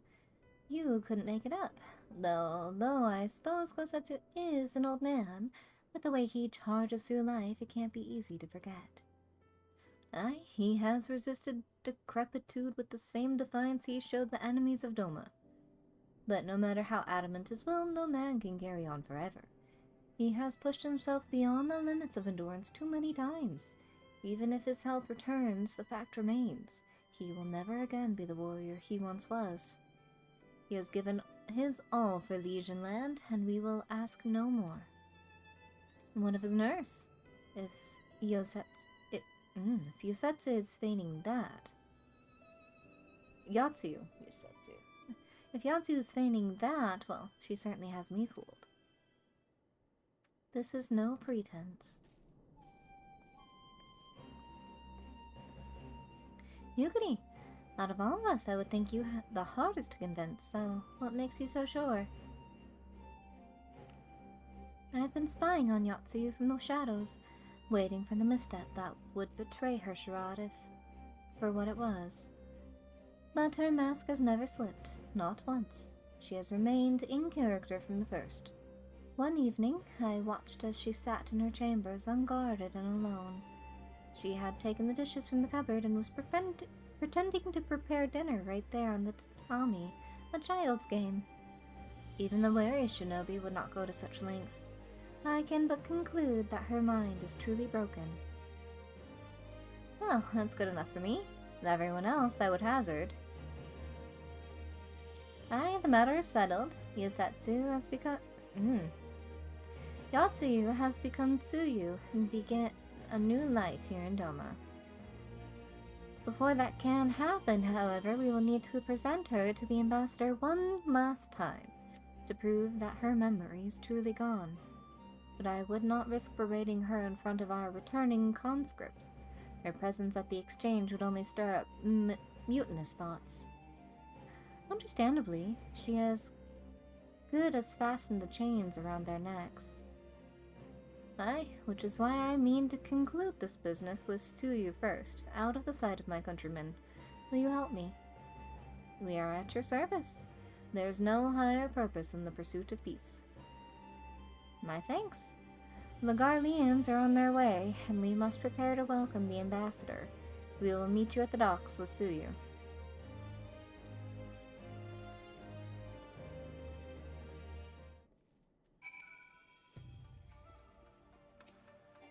Gusetsu and Yatsuyu. I keep combining their names.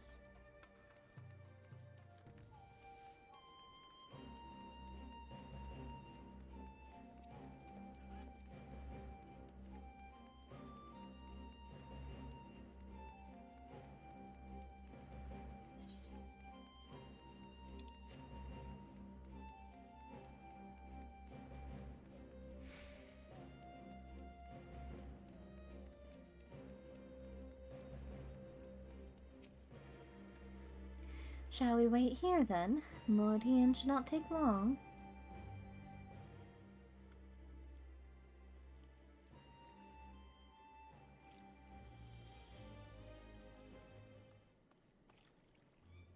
My friends, have you seen Tsuyu? She is nowhere to be found. What? But the Garleans will be landing in a matter of moments. If she's fled, could it mean her memories have returned? I know not. Yuguri is scouting the streets as we speak, but it is possible Tsuyu has left the Enclave altogether.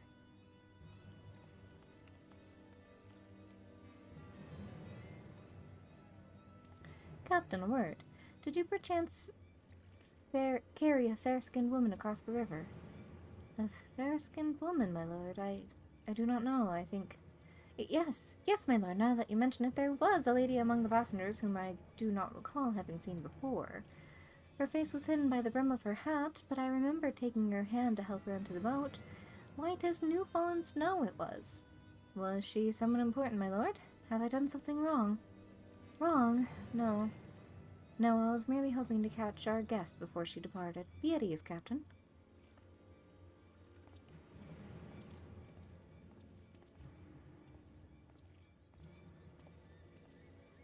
It would seem that Tsuyu has crossed the river.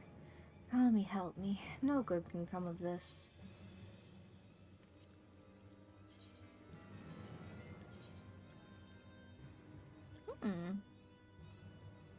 Prim and proper.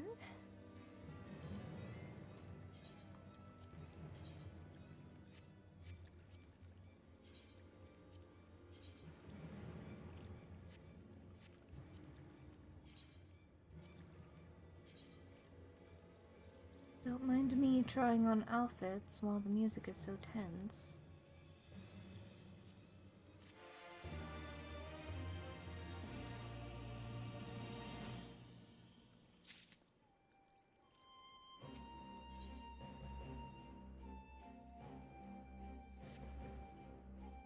Theme Tsuyu has gone unrecognized thus far, but Kami help us if someone catches a clear view of her face. I must find her before this happens. The responsibility for her disappearance, for all of this, lies with me, but I would ask for your aid nonetheless. We are at your service, Lord Ian. Now, as before, let us make the crossing and begin our search. You go on ahead. Someone should let Yuguri know what we've learned. I'll join you on the other side.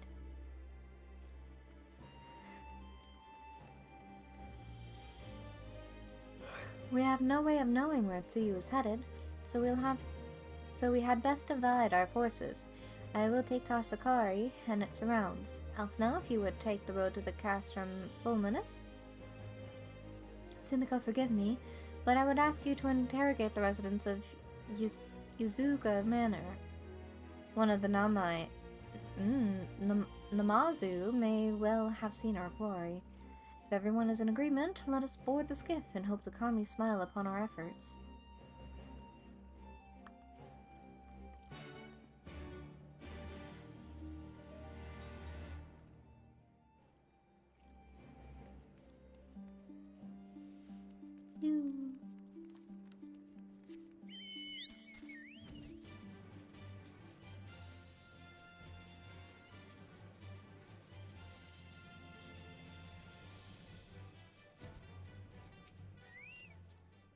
Welcome to Yuzuka Manor.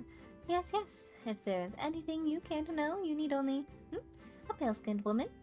I have seen no such traveler, I am sorry to say. Most sorry.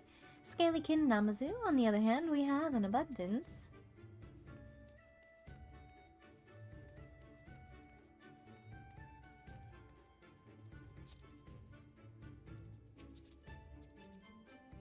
Unusually pale skin? Yes, yes.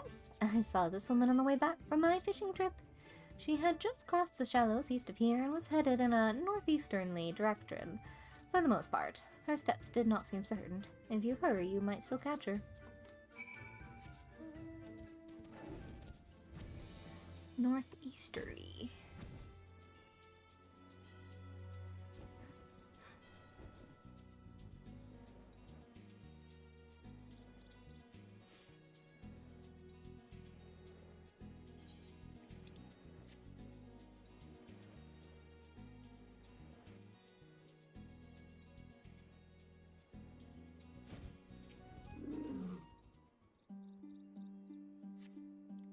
You see no sign of Tsuyu to the north. Perhaps she is somewhere farther off to the northeast.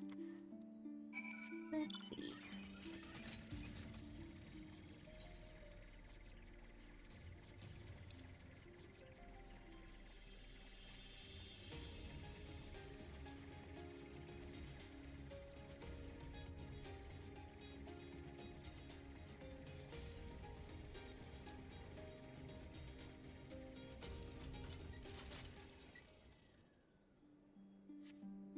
Still no sign of Yotsuyu. Perhaps she is further to the northeast.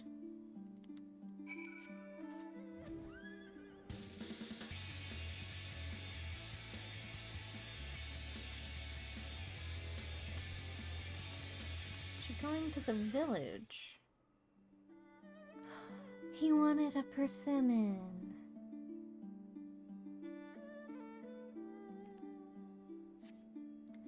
Yotsu is nowhere to be seen, but lying on the ground a short distance to the north, you spy a familiar-looking wide-brimmed hat.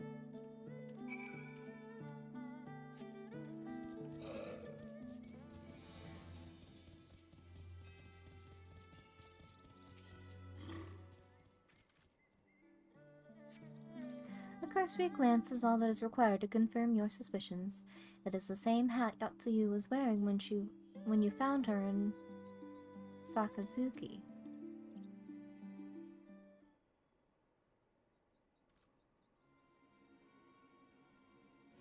Where'd she go?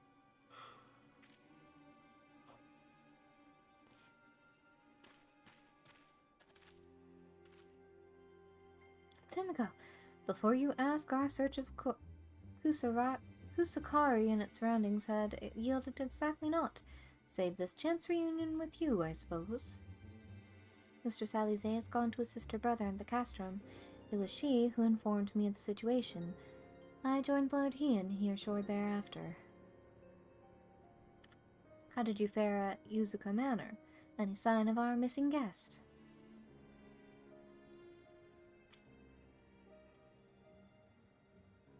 Towards Namai. By the kami, if the villagers recognize her, it will not end well. We must hurry. Yugiri and I will check the patties. The village square is yours.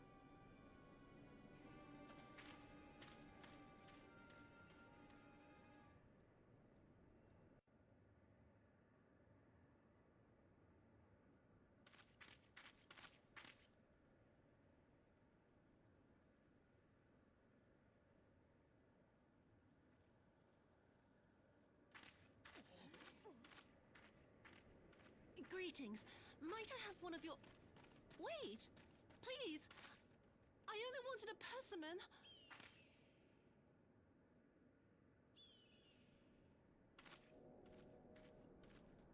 Kami, save us! Her spirit has returned! She's back from the dead to seek her revenge!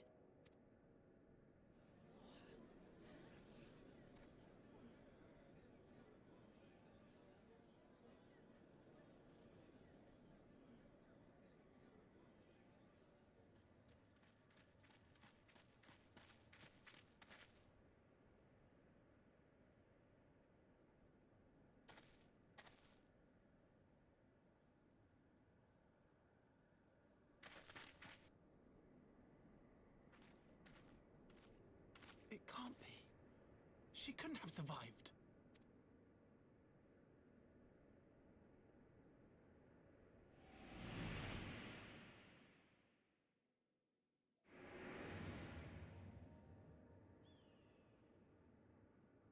What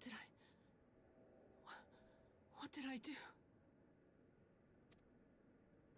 As if you don't know! Good people of Namai, be at ease, I pray you. You have naught to fear.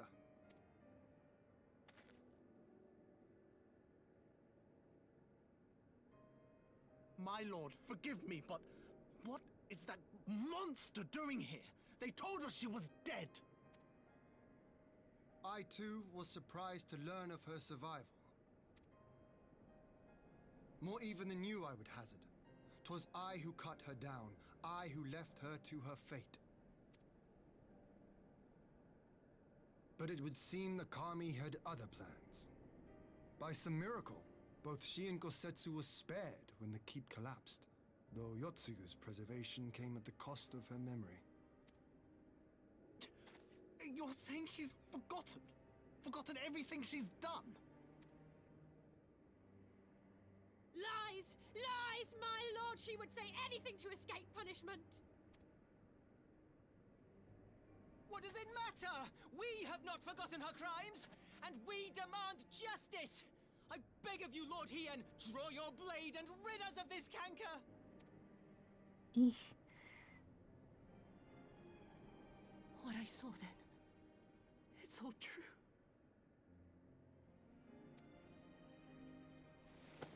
I'm sorry! I'm so sorry.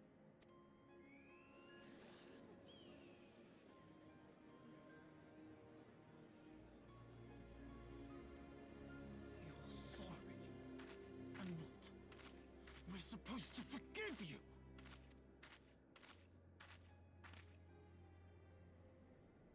Here, there's no need to cry.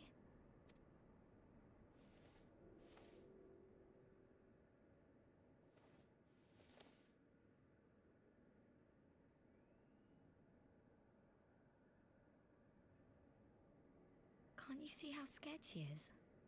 How can you be scared of her? She's not the same.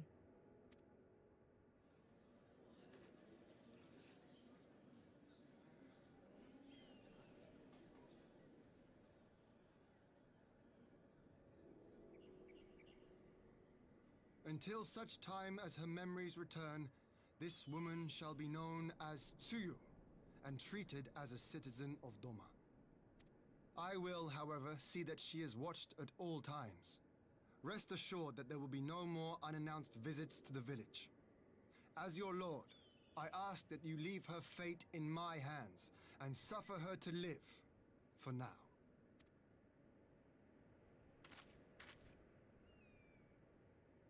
Please, Issei.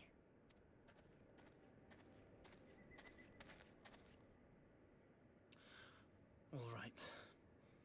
I'll keep my peace. As long as you're happy, that's all that matters. He's a good big brother.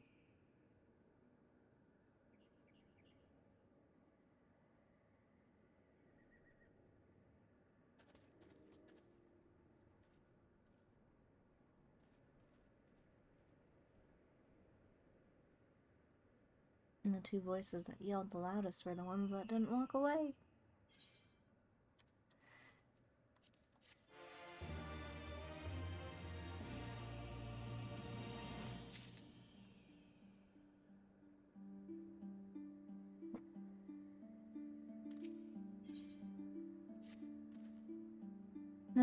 That would have been better avoided, but at least it did not end in bloodshed, and judging by Tsuyu's reaction, she remains oblivious to the events of her former life. This was no escape attempt. Nay, it seems it was an offhand request of Kosetsu's which brought her to the village. She came in search of a persimmon. Ha! And they say fruit is good for the health. I do hope Kosetsu finds the taste to his liking. Well, we have certainly taken a long way around, but let us continue on to Castrum Fulminus and our meeting with the ambassador. Alphino and Alize should still be there conducting their search.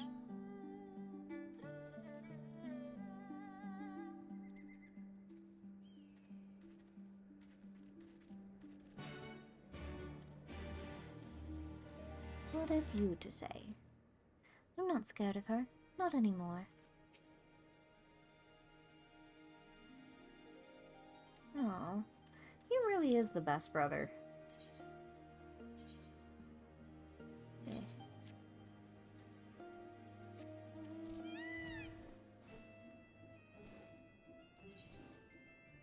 Me.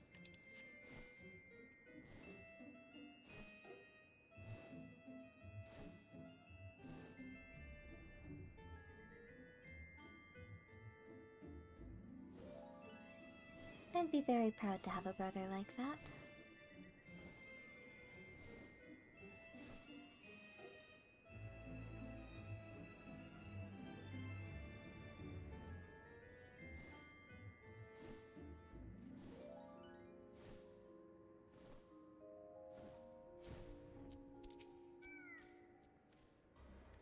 Seems our imperial guests have already arrived. 'Tis time to meet with the ambassador.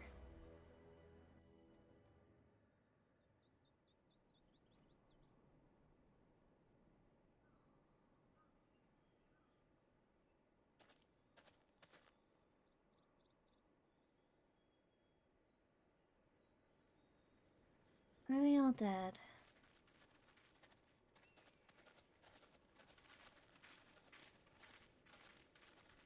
What a pleasure it is to see you once more, Lord Hien. Not to mention my dear sister.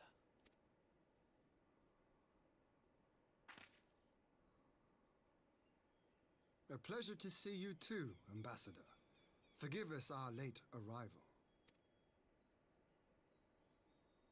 You have our people aboard the airship?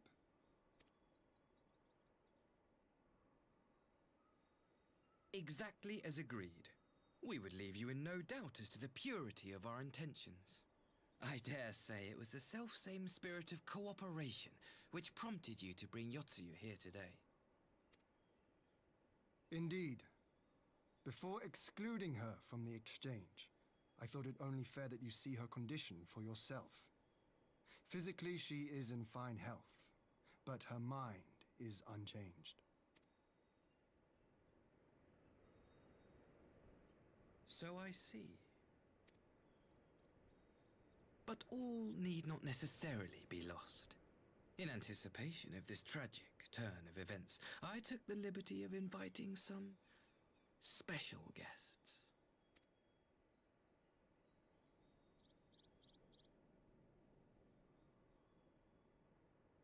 Suspicion.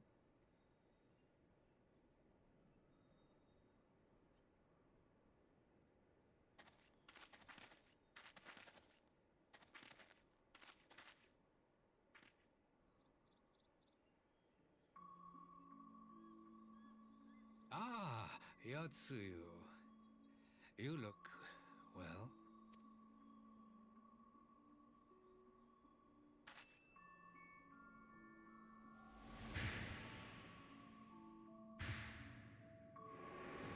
Where did his freckles go?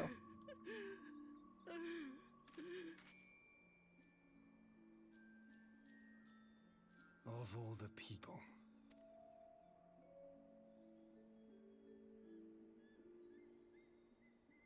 Is something wrong, dear sister? These are our beloved parents. Does not the sight of them bring back sweet childhood memories?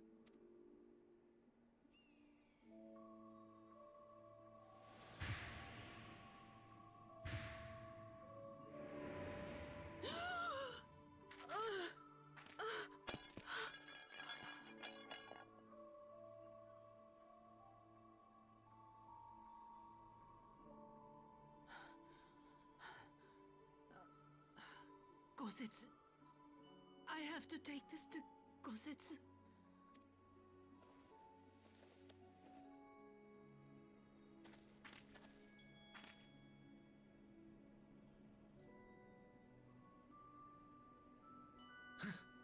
It would seem my little surprise was not sufficient.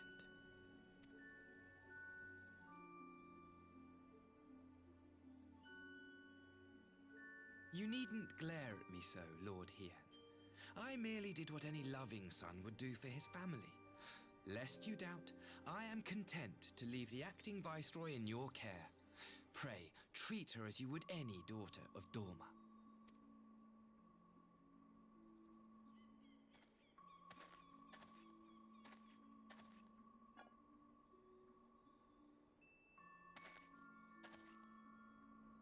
Do not grow too fond of this place, dear sister.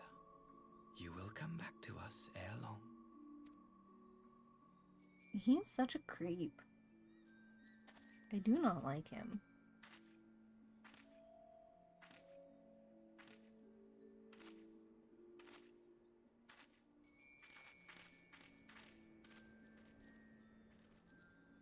We continue with the exchange as planned then. Very good. The structure across the river should serve our needs. We shall await you there with the conscripts. If you would bring your captives. Agreed. Until then, Ambassador.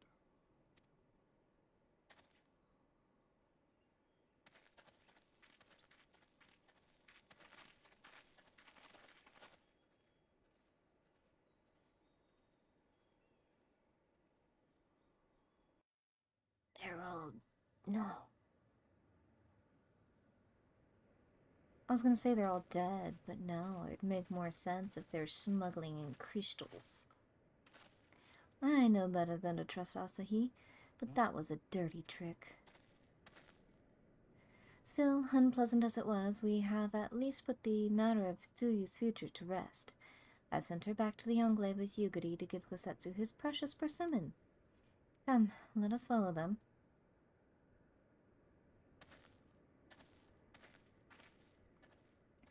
You have that look, Athena. What is it? Oh, nothing of consequence, most like. We can discuss it upon our return.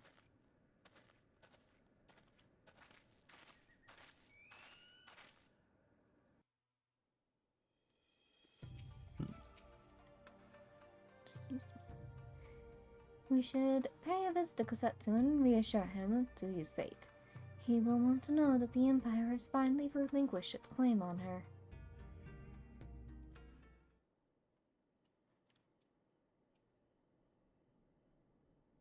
Gosetsu, are you awake?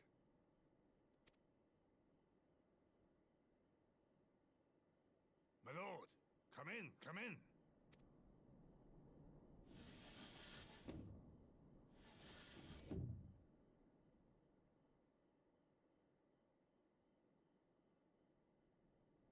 I have the biggest cushion in this room.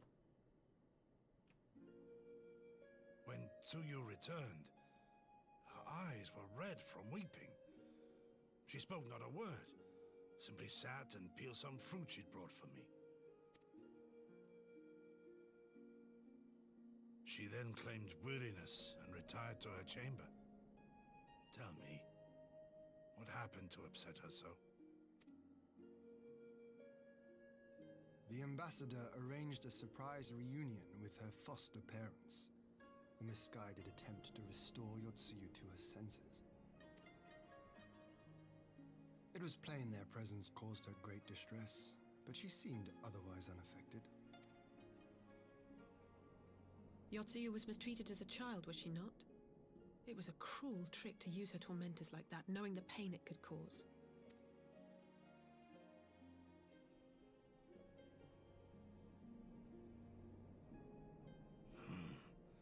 I like this Asahi less and less. Me too, brother. Me too. Be that as it may, he has agreed to allow Yotsuyu to remain with us in Doma.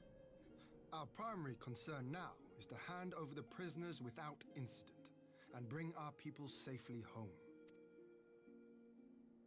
There was one other detail at the meeting which caught my attention. I assume you all noticed the rather suspect crates within the castrum. The Imperials were quick to retrieve them afterwards, but I wonder...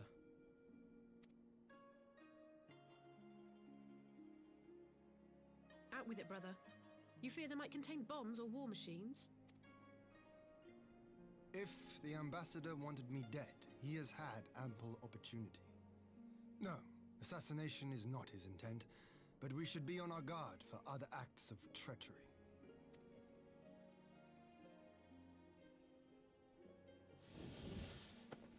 My lord! Forgive me, but the Lady Yotsuyu, she's gone! Again. Gone? I beg your pardons, my lords. I was certain she'd fallen asleep. No, the responsibility is mine. 'Twas I who gave her a room instead of a cell. She may simply have wandered outside. We will organize search parties. Might I call upon your assistance? I don't like this music.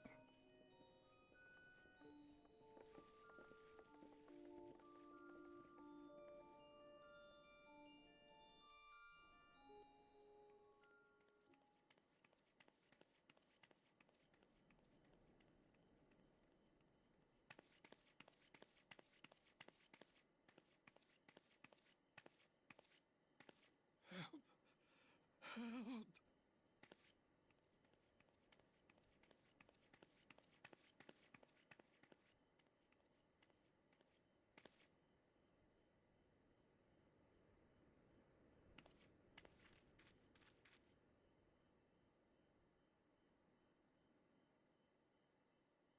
Help! Help me! No saving you.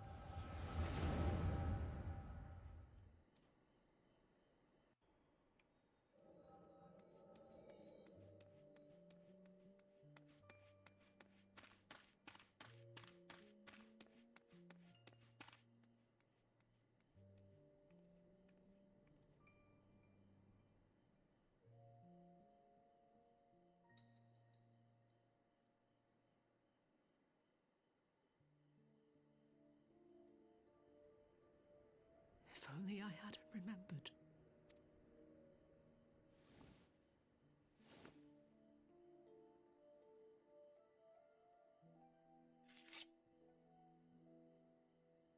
He should hate me.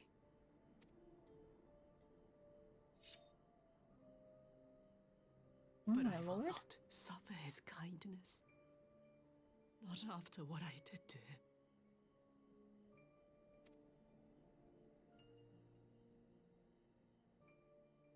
Who's there?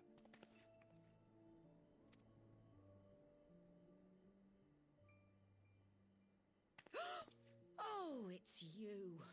What are you doing out here in the dark? What are you doing here in the Enclave?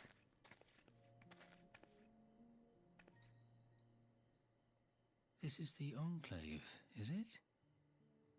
When the soldiers dragged us back to Doma, you were the last person I expected to see. You're the bane of our existence, Yotsuyu! A font of misery! My You lord. couldn't even do us the simple courtesy of dying, could you? Oh no. You had to live and taint us with the shame of your failure. You deserve everything you We get. had a perfect life in the capital, and now they're making us wallow in this muddy ruin like common swine. I don't deserve this. Now, dear, that'll do. There seems little point in berating the girl when she scarcely remembers her own name. Our time would be better spent contemplating how we're to survive this unhappy predicament.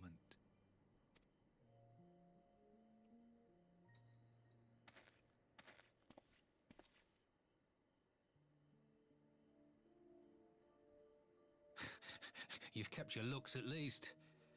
I suspect you'd fetch a handsome price with the right buyer. Maybe enough to get us to Kugane and start a new business. Ew. My guy.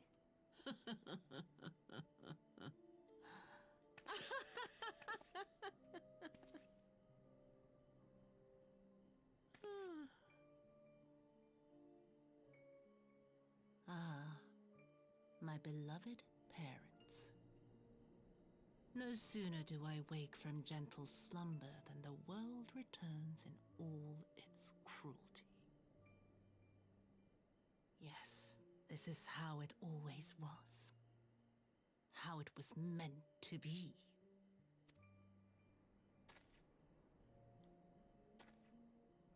Very well.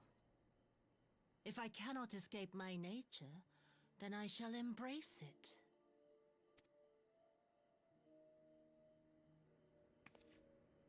To the very depths I have sunk, my soul steeped in spite and rotten to the core. The self-righteous hide behind justice, but I need no such mask.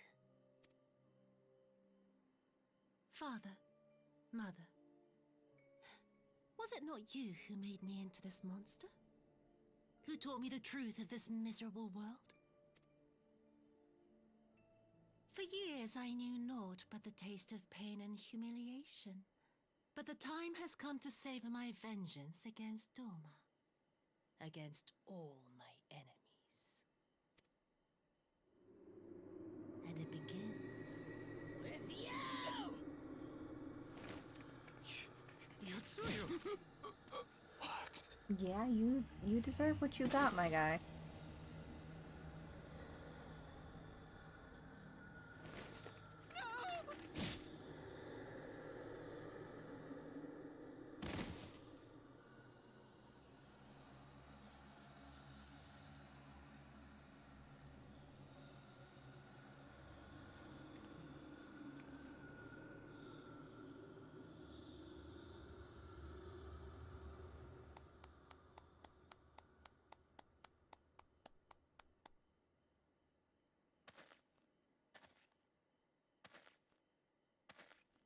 Well done, dear sister. Did I not say you would come back to us? Brother dearest, what a surprise.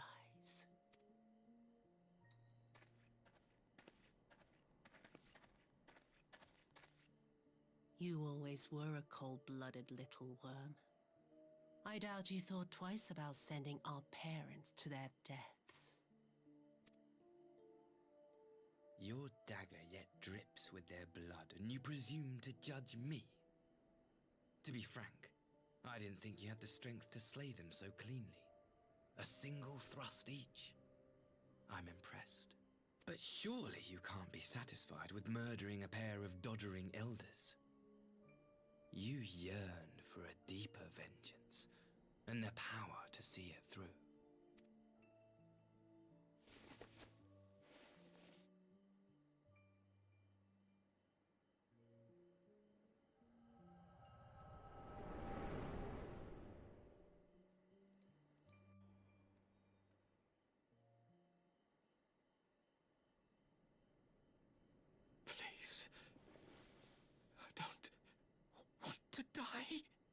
Look at me.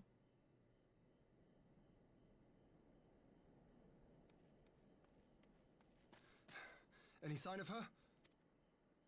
Nah, she is long What gone, my guy. happened here? They're dead.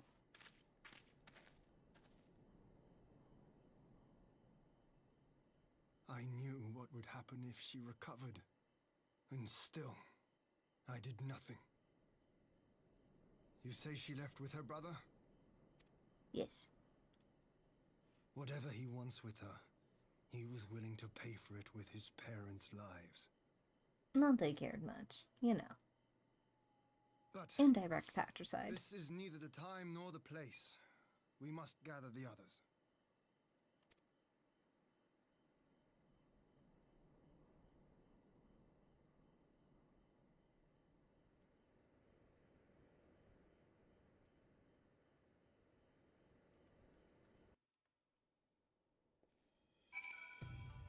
Oh boy, we have recovered the Naurus's remains, and will hold this cremation anon.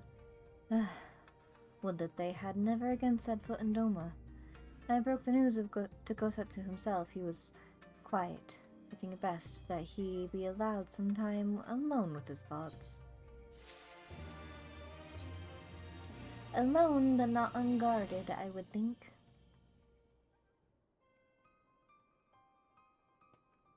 So, my friends, that which we feared has come to pass.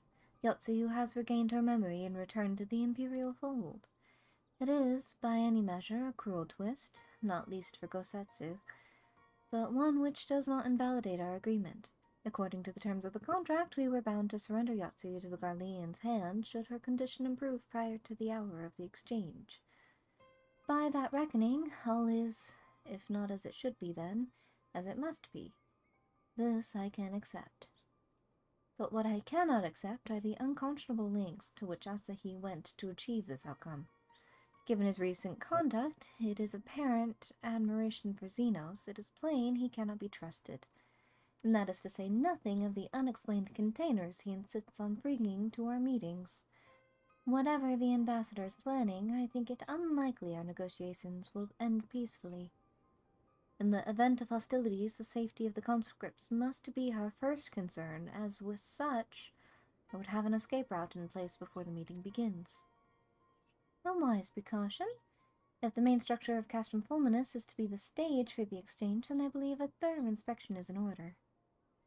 The citadel has stood empty ever since the Imperial withdrawal, while we took steps to ensure that it could not be defended by an occupying force. It is entirely possible that the ambassador has arranged things there to his advantage. I will slip inside and make certain we have an unobstructed exit. Pray allow me to join you. I have some experience of Imperial facilities, and should matters take a turn for the worse, I would hope that to be of at least some use. Very good.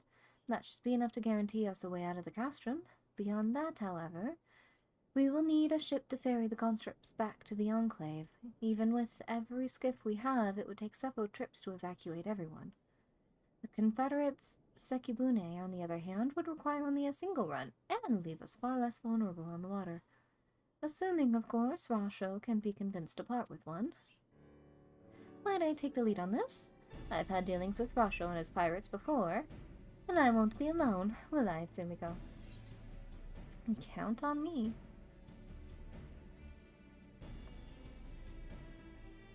Much appreciated. I quite fancy parleying with pirates again. It's just a shame Lise won't be there to reprise her role. I am certain you would make a persuasive pair, but I think I will accompany you in these negotiations all the same. My lord, the ruler of Doma should not be consorting with common brigands. Come now, Yugiri. They stood with us against the Empire. If we would ask their aid once more, we must treat them as equals. My presence served to demonstrate our sincerity. Indeed, my lord. Pray forgive my presumption. By your leave, Master Alphino, I shall be about our task.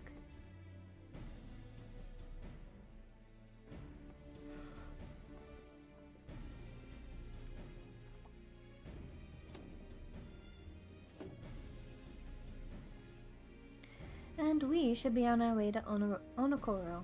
Time is short, and Rashu may take some convincing.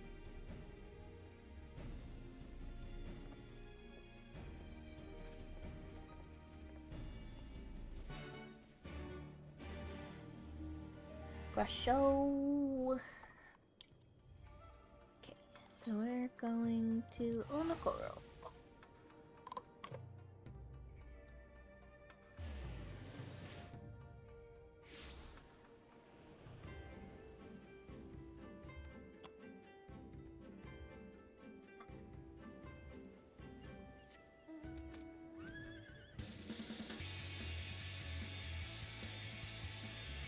Show.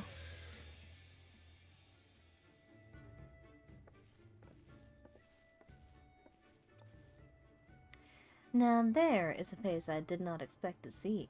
What brings the noble Lord of Doma to the company of bilge rats such as we? You've come to offer Doman chains in place of Garlean ones, and I'm afraid you've wasted a trip. What fine subjects you would make. With your fleet at our disposal, our restoration efforts would be hastened tenfold. But let us speak seriously. I stand before you not to demand your fealty, but to request your aid once more.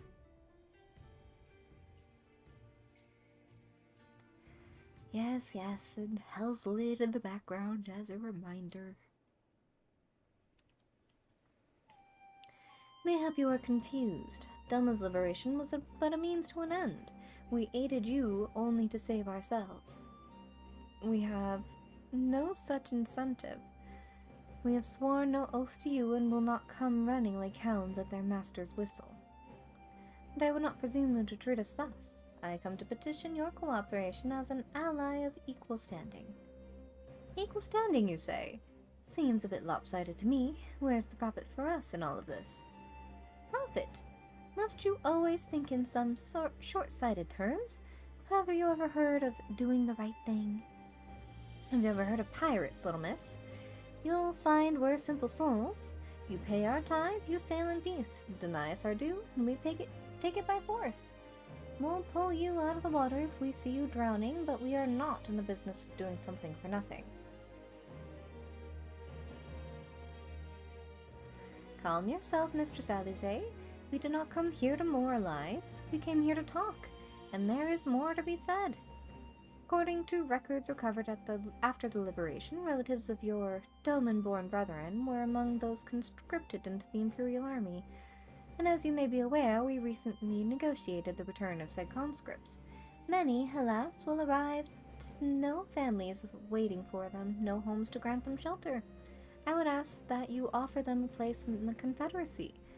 You would not be rescuing strangers, but welcoming brothers and sisters into your ranks. And has not the Confederacy been in need of new recruits?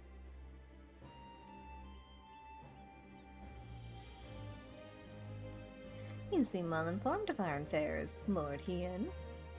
The losses we suffered at the Garleans' hands are no secret, but since we drove them out of Doma, the Roby Sea has become alive with traders and travelers. So many vessels to tax, so few pirates to tax them. We could do with some more hands on deck, and doubly so if they're familiar with the inner workings of the Empire.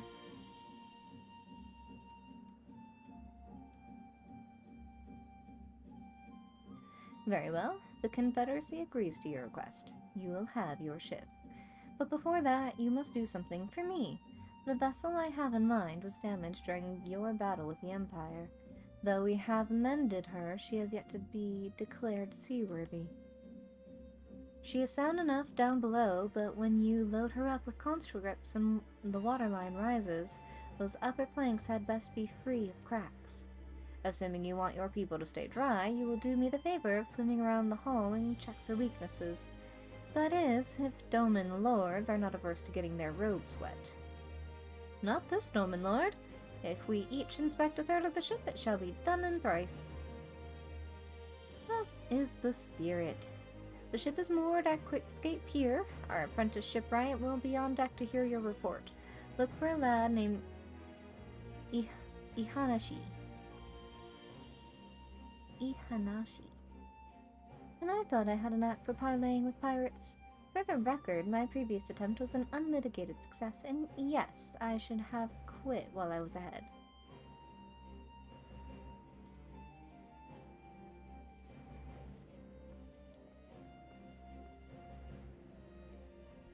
Oh well, I thought the rumors exaggerated, but the young lord lives up to his reputation.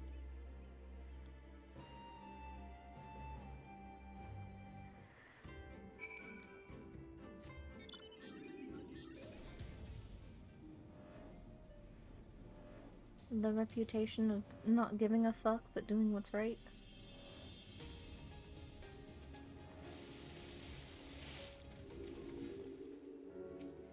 Inspect.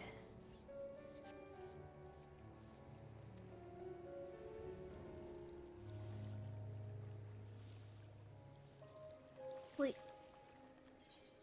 I wish to dive.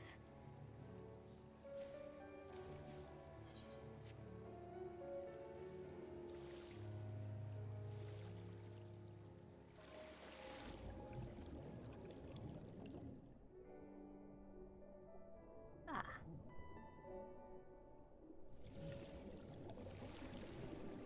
I see.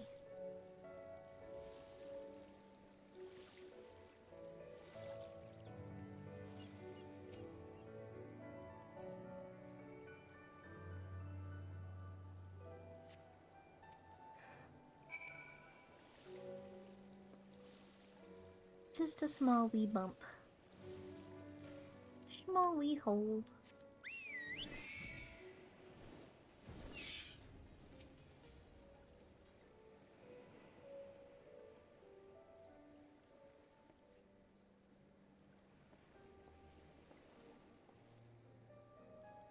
I'm the shipwright, apprentice shipwright. Did you find anything that might need attention? The section I inspected seemed solid enough. I found one that needed some patching. On the port side near the bow, you say? Alright, I'll have a look and see what I can do. My apologies, I seem to have lagged behind. I could float in that gentle sea all day. Otherwise, I'm happy to report no visible cracks or holes in my section of the hull. You're Lord Hien. The captain sent you to inspect the hull? Kami, have mercy. Forgive this discourtesy, my lord. Ah, 'tis quite all right. In fact, I rather enjoyed it. I take it you are of Doma. Yes, my lord. The Imperials took my father away from after the uprising, and I had nowhere else to turn. The Confederacy became my family. I like his necklace. But someone told me they're releasing the conscripts now. Maybe my father will be among them. Not that I can go back. There's no leaving once you've joined. How fares our lady? Is she seaworthy? Captain, we've found a small crack on the port side, but I'll have it fixed before you know it.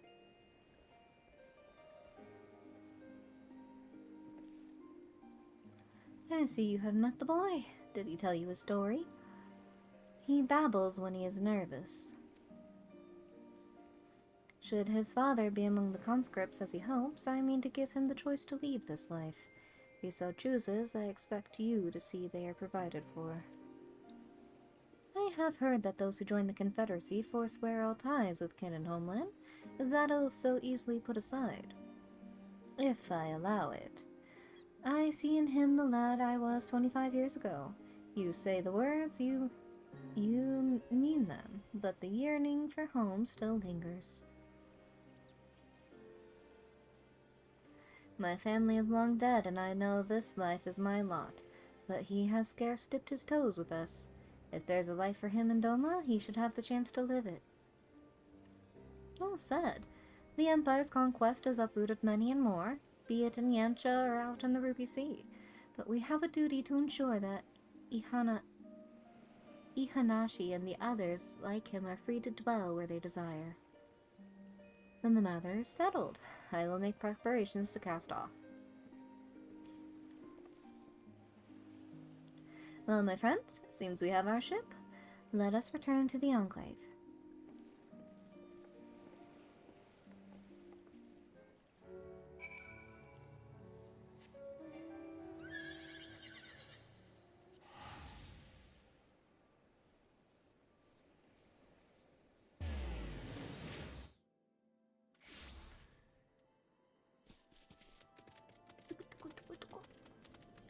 I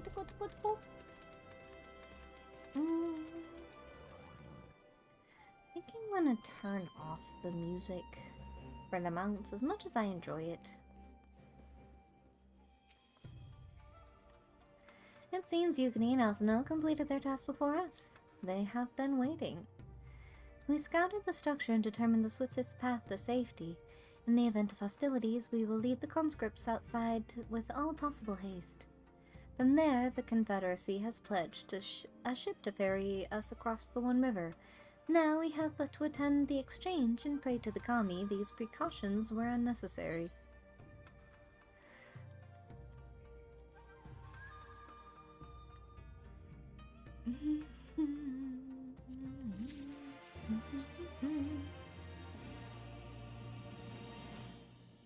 While we were putting our contingency plans in place, I left Haruko in charge of organizing transport for the Imperial prisoners. He will see they arrive at the appointed hour, leaving us free to rendezvous with our Confederate allies.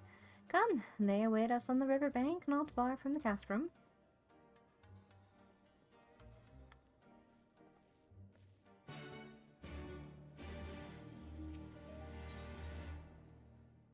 Yeah, I mean, if your conscripts are from a place that's already been liberated, they're not like to do you any good, because they will be all, my home is free, there's no point in fighting. They become useless essentially to whoever has conscripted them. And they will die. Or be set free.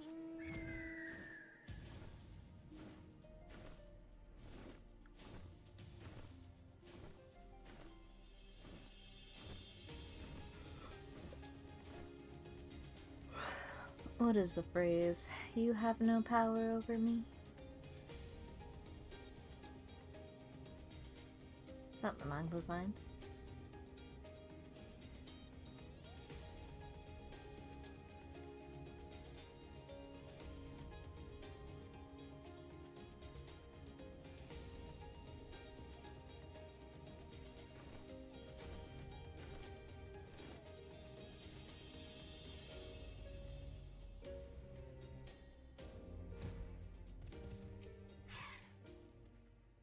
Your party's assembled then. Yeah. Aye, and ready for what lies ahead, I trust. Lest there be any confusion, though, the tower across the water is to be the scene of the exchange. That and whatever else Asahi has planned. But regardless of the ambassador's attention, we will bring our people home. Yuguri, you are to evacuate the conscripts at the first sign of trouble. Yes, my lord. We, meanwhile, shall cover their escape and lend what support we can. Our ship awaits you at the castrum's loading docks. She will see you safely home. Then I'll stand ready to play their part. Come, let us be about it.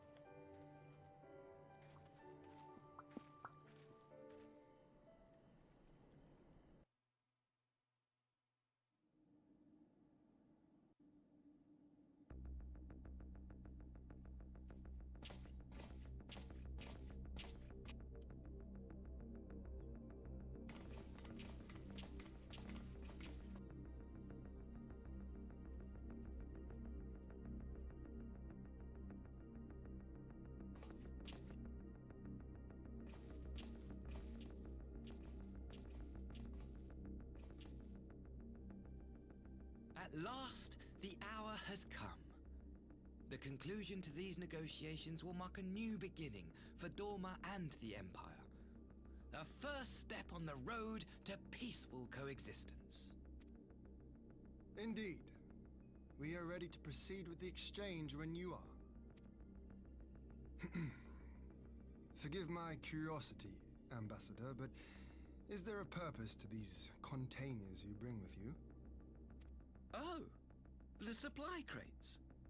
They are filled with materials we hoped might be of use in Dorma's restoration. I meant to gift them to you at our last meeting, but we had so much else to discuss. How very generous. I confess I had not expected such compassion, welcome though it is. But then I was also surprised by the news that one of our captives had delivered herself into your custody ahead of time. A minor discrepancy I shall overlook in the spirit of the occasion. Are you perhaps referring to me, Lord Hien?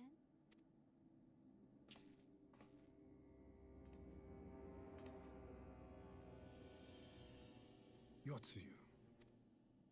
Orphan of the Nairi, widow of Sashihai, and acting Viceroy of Dormak. You and your people are mine to govern, mine to punish! I don't know about all that. Well, well. It would seem your shattered mind is mended. As per our agreement with the ambassador, you are free to return with him to the Empire. Your authority as acting Viceroy, however, is no longer recognized here.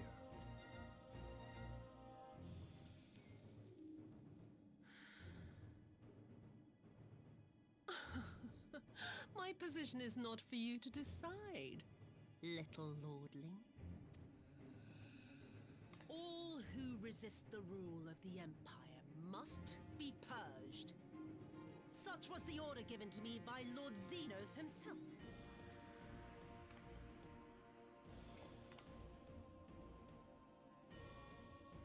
Ooh. For the ooh. I will reign here in this putrid, pestilent swamp until the last of you has been broken.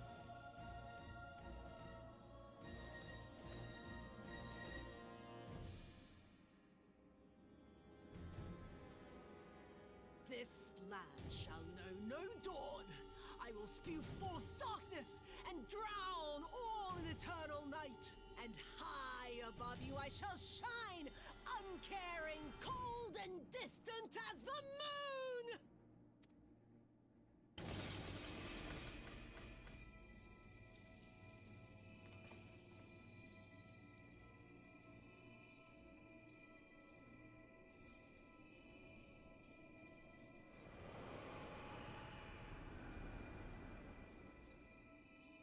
What has you done? Oh gods, this is a summoning.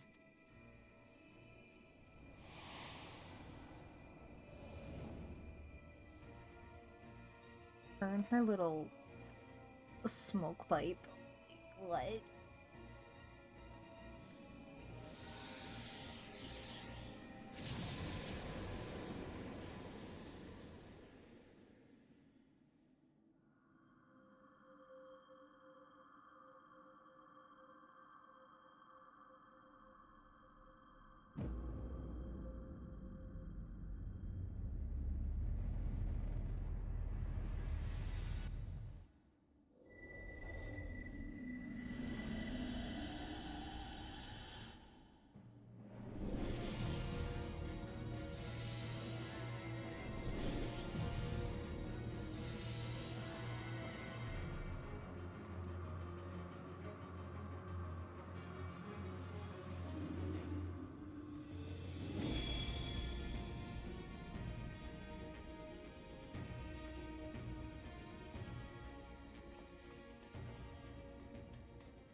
A dormant citizen has called forth an icon in direct violation of our primary agreement. The negotiations have failed. Abandon the captives and make preparations to withdraw. But Ambassador! Disobey me, Pilus, and you disobey the Emperor. Make preparations to withdraw! Now! As you command.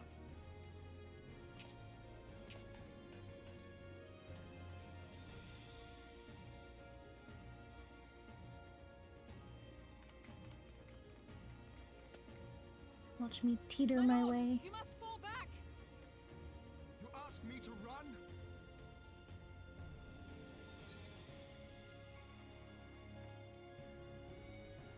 Strategic withdrawal. Spare my pride, would you? I know this foe is beyond me. The field is yours.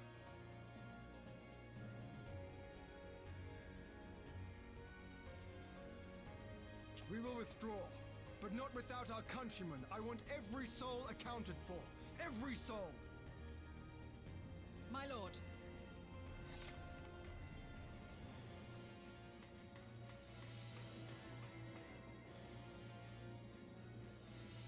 I knew you would not flee. I see now the strength which flows from that baleful light of yours. But I have become Tsukuyomi, goddess of the moon and divinity of night. What power I get it can now. compare to such celestial majesty? She's got bunny ears. Because of the bunnies on the moon. I shall plunge all I despise into darkness. And within that black abyss, even your light shall flicker and fail. Come, let us cast the stalks and look upon the fate of Dora. I see a future in which the sun sets on this wretched land. Once and for all!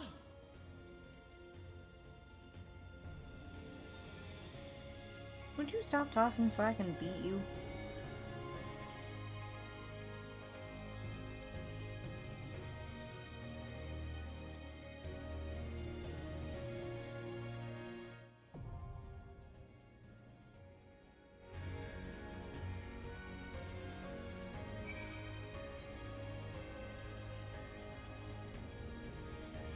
Let's see how long this takes. Supposedly less than 5 minutes. I remember nothing about this fight, as per usual.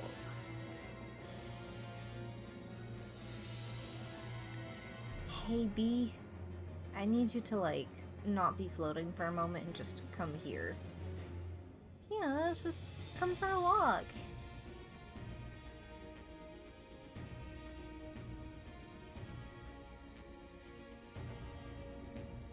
God, I can't believe I never noticed that.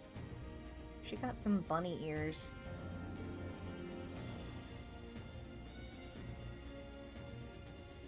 Elaborate bunny ears. That was a lot of crystals, though.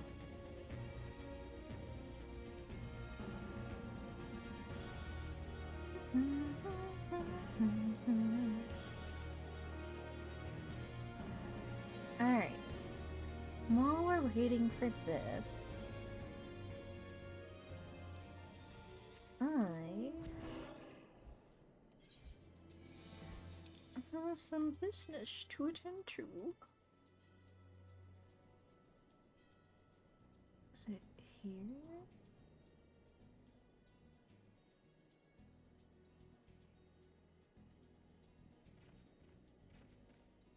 New. Huh.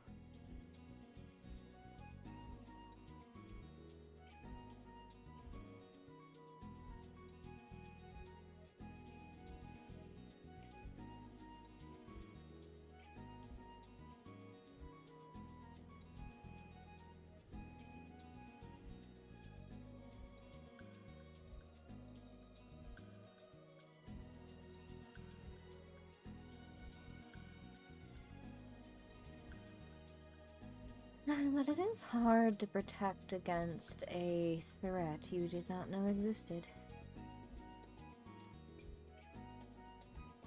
But we have two of the three, Susanoo, and then you have Tsukuyomi. Makes me kind of wonder what they would do for a Amaterasu, you know? That would be interesting indeed.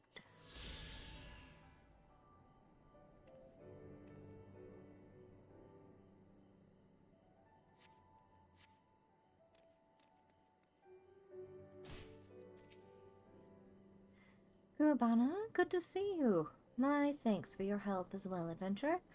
Fukudo has already told me all I need to know.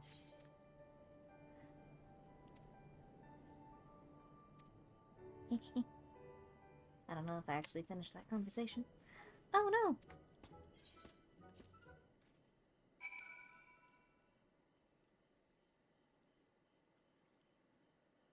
Oh man. Well.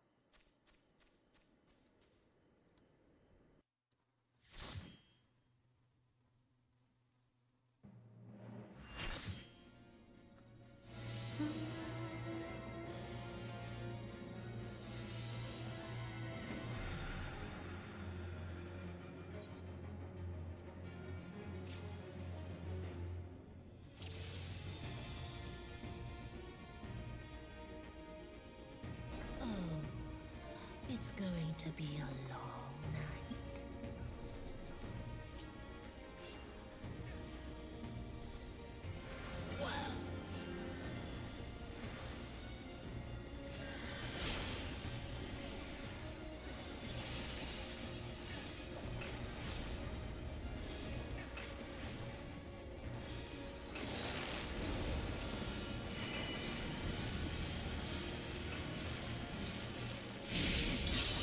Your end is near. Oh.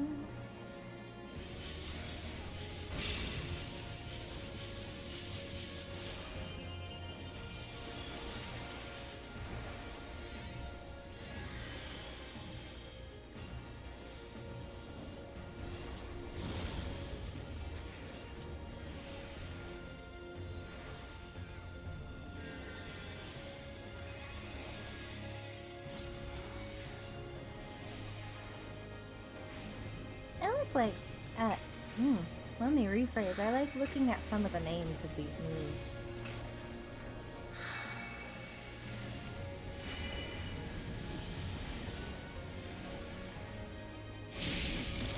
Beg them.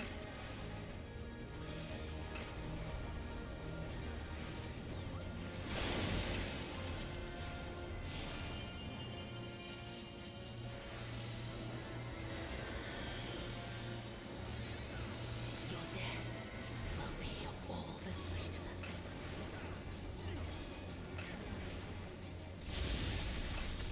Oh. Well, alright then.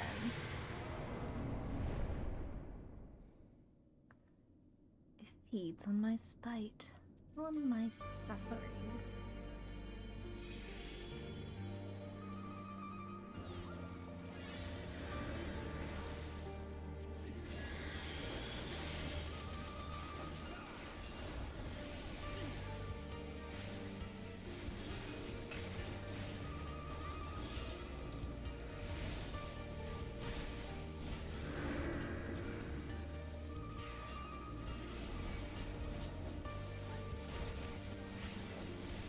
Ooh.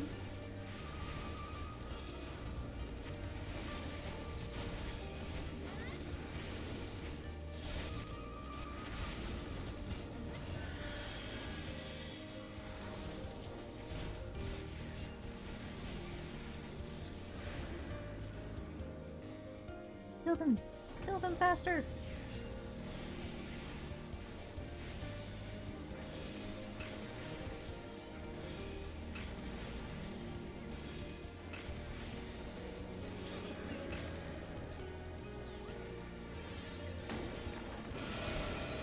Ew.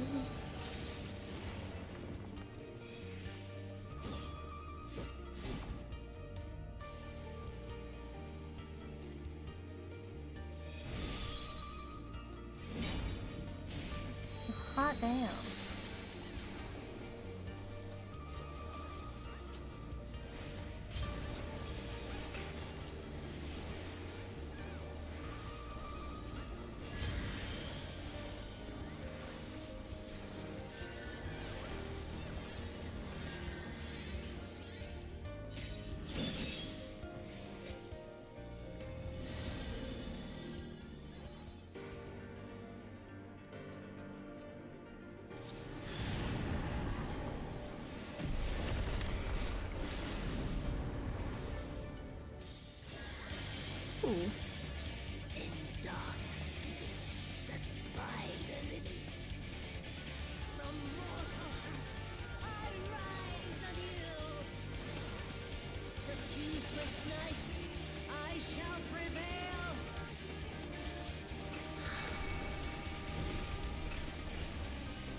I stood somewhere I shouldn't.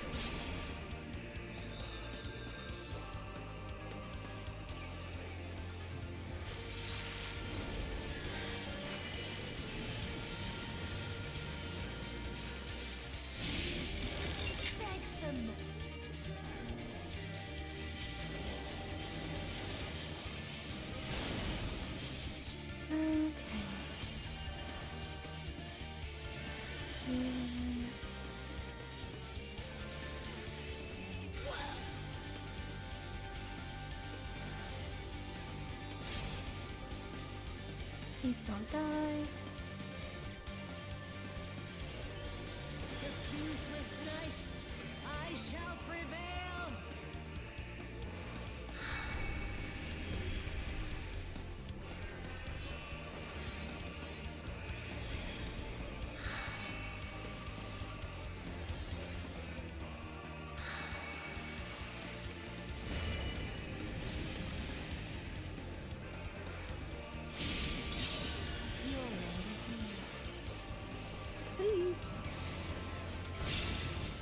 I think I'm dead. I'm dead. I should have been on the other side.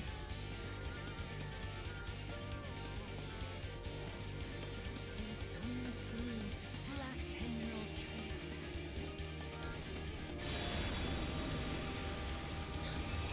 Big ooze. Not yet. Not yet.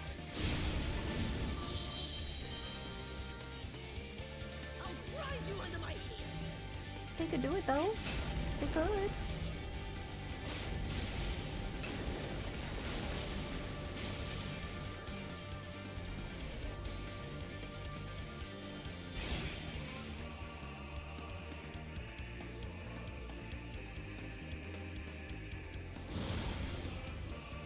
Someone keeps disconnecting though. I keep seeing it pop up. I'll grind you under my heel. Where are you going? Big oops.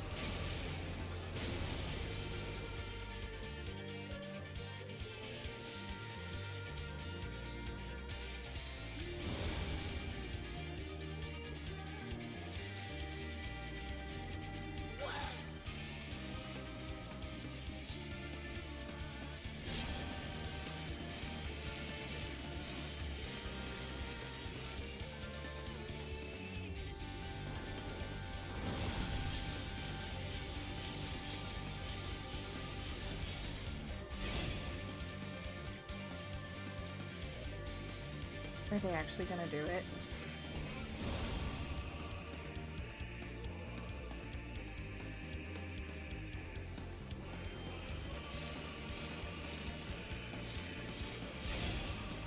I'll grind you under my heel.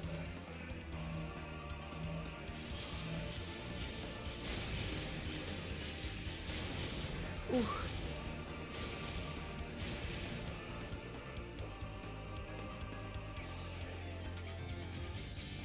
I think he gave up.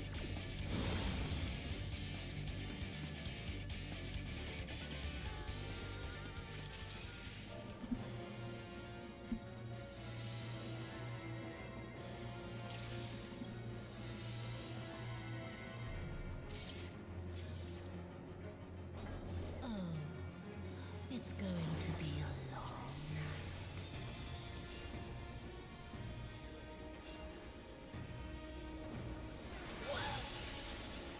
So close. Oh my lord. Already?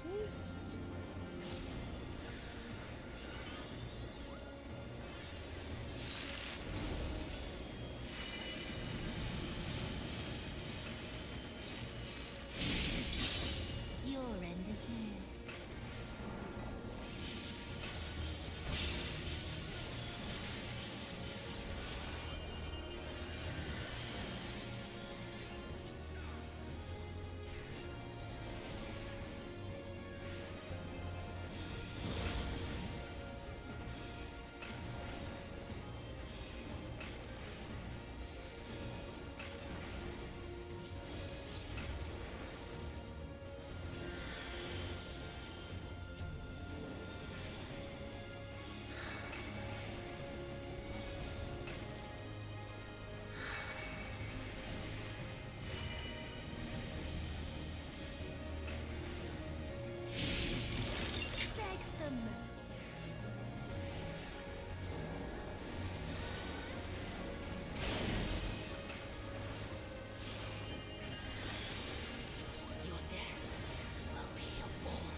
Alright, second try.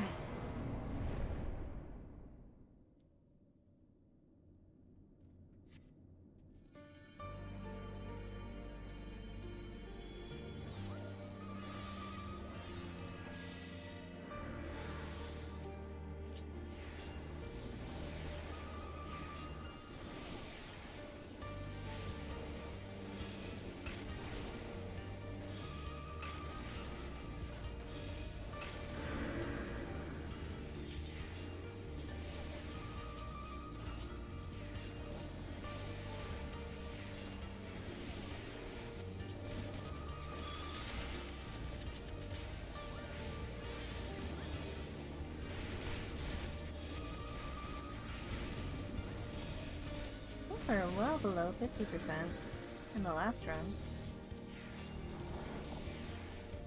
Not below, I think we just barely made 50%.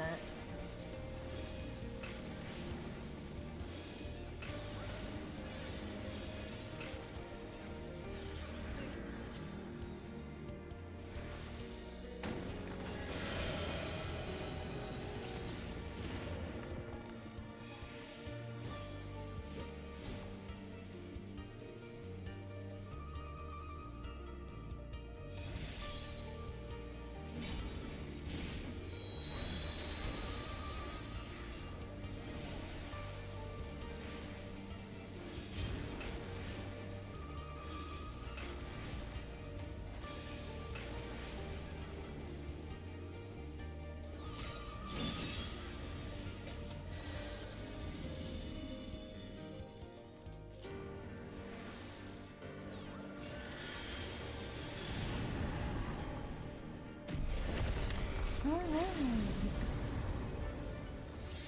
We'll do better this time, guys.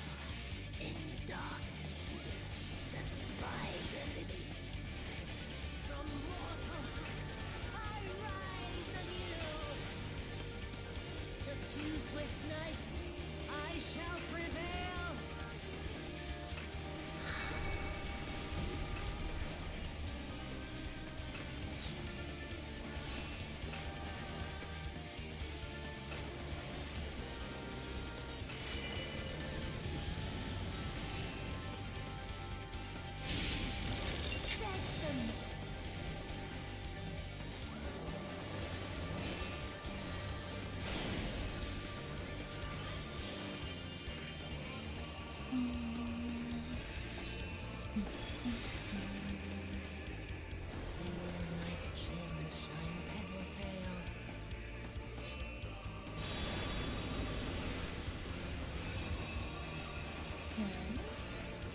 Just gotta toe that line.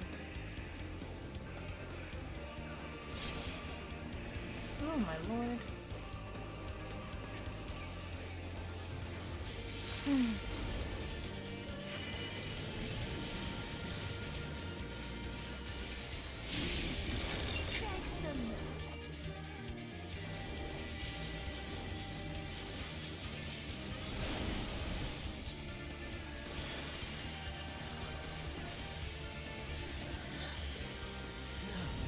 Well, now you're almost there. Not yet. I'll grind you under my heel.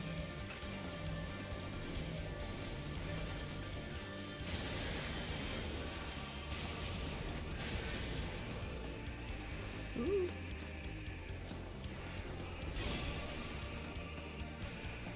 At least no one is dead yet. We have remained pretty alive.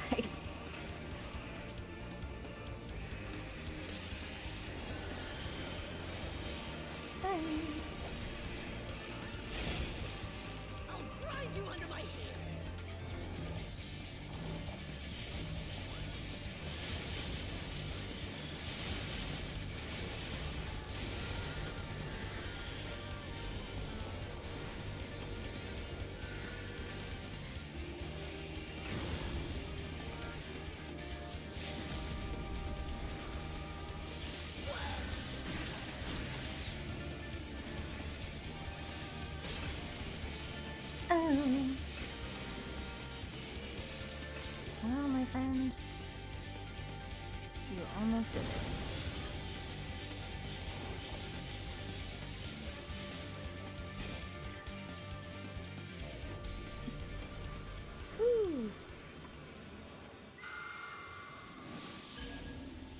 No.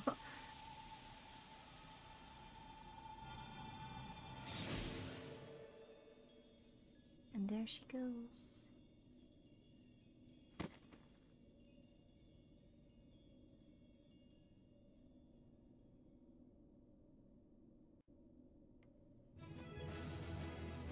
Huzzah! Oh, everyone had left me. What a shame. I only got 2 comms. I shouldn't say only, that's still quite a bit, considering.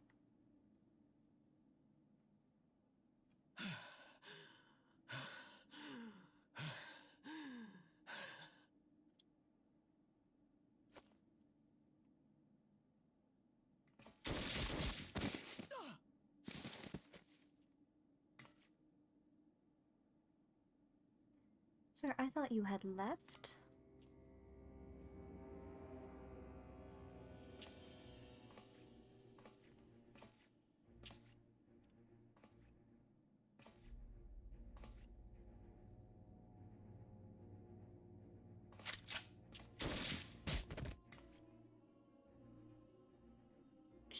She's dead, my guy. Leave her be.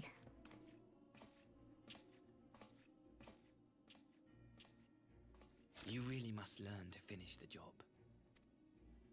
I wasn't Tis done true yet. that a gaudy mirror and a handful of crystals make for a feeble summoning.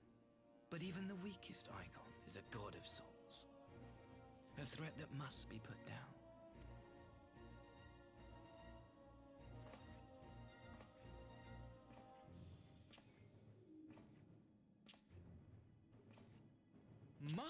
My, such hostility! These beings are the sworn enemies of the Empire. I merely did my duty as an Imperial officer. Over something you orchestrated, my dude. Will you surrender to anger then? Slay an anointed emissary to avenge a fallen foe? Ha! You cannot, of course! To do so would burn the bridges we have labored so hard to build. Oh, but I'm forgetting. They're already ash. This Dorman woman has seen to that. The Empire cannot ally itself with any nation that refuses to renounce summoning. I believe I was most clear on that point.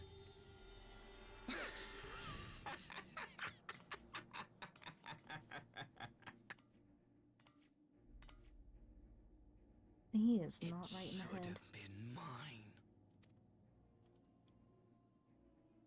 The power he bestowed upon her. I should have been the one to govern Dorma. I would have repaid his faith.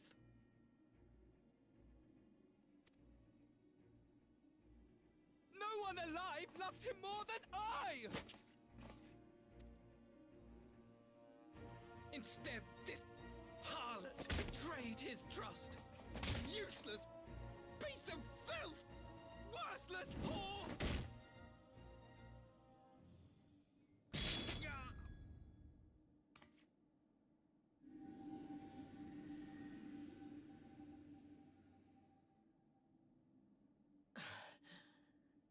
Thank you, dear brother, for this precious gift. Vengeance.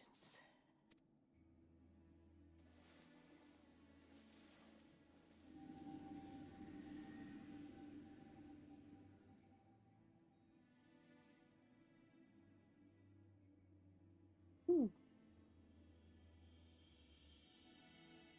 These people, our people, they ignore the corruption which festers beneath the surface.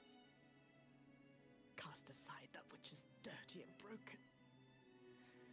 Speak not of things which would disrupt their dreary little lives.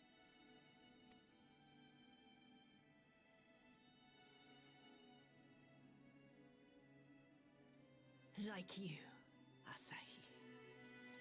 Always pretending not to see. You were the first. The first I swore to kill.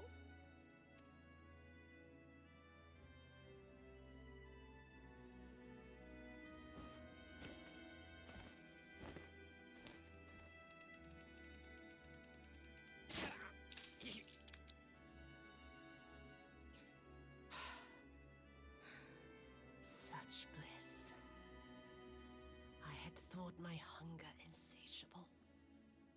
But now I am satisfied.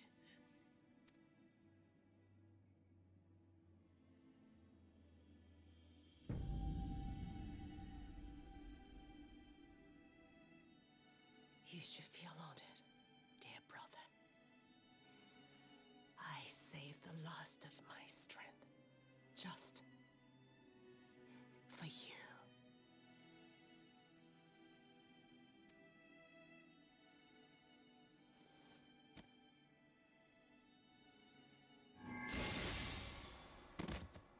Oh my word.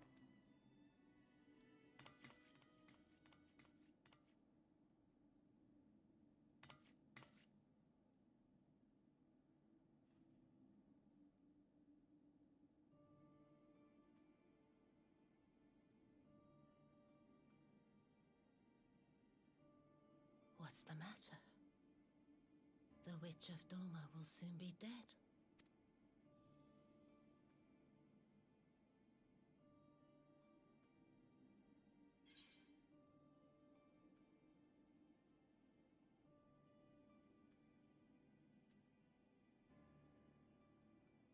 So you deserved a kinder fate.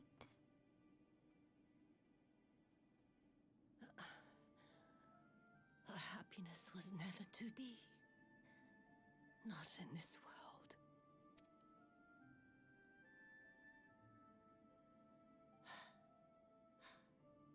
I wonder, was the fruit as sweet as he remembered?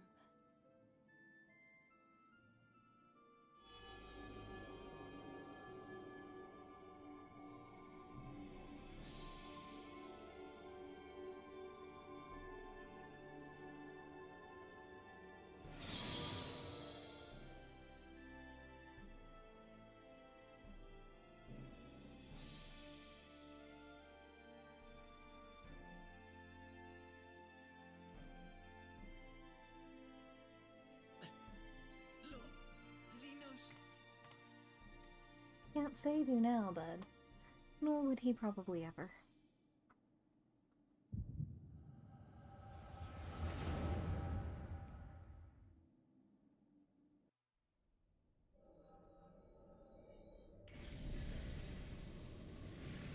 Lord Xenos.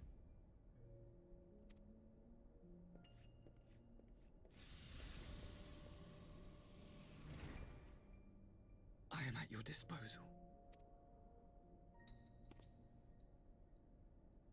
Asai, you were born of Doma, yes? Yes, my lord. I am honored that you would remember me. How may I serve?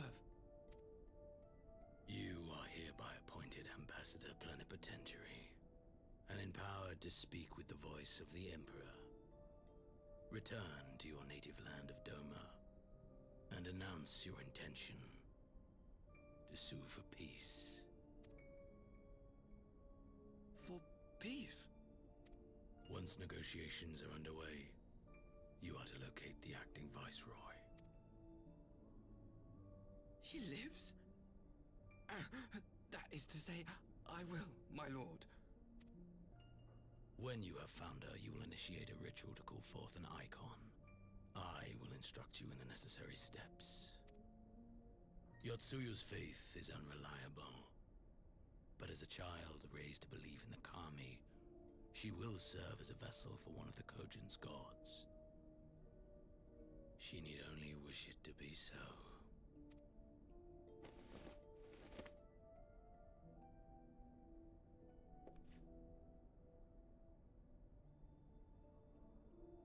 The power will seem a gift, but the icon's essence will consume her. She will be no more than a husk, a slave to whim and desire.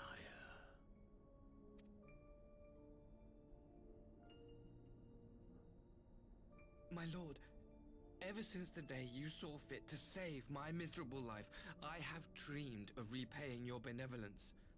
Upon my honor, I swear to devote myself wholly to your service.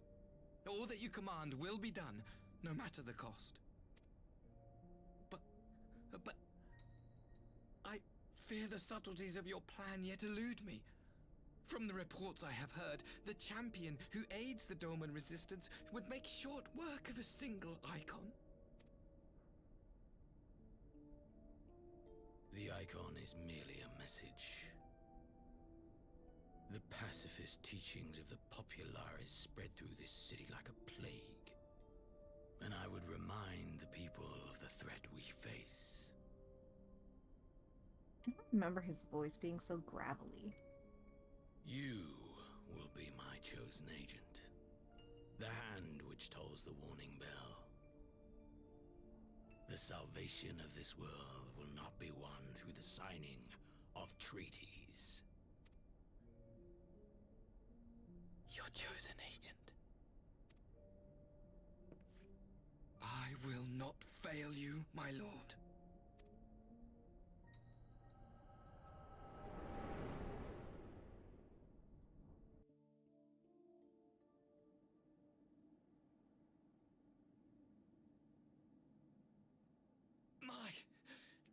My master, Lord Xenos, he will come for you. Oh, I'm sure he will.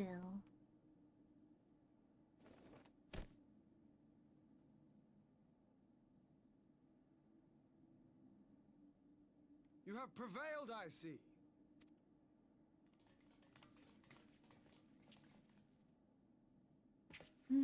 Cosette.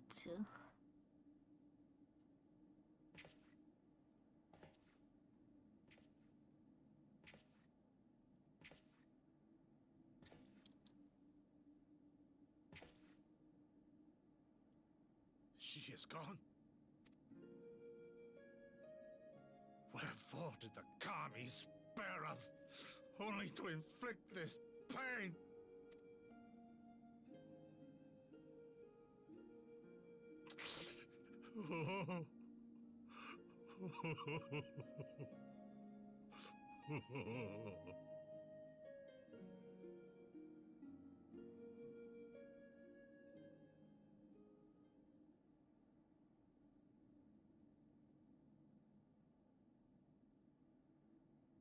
Death shall not want for company this day.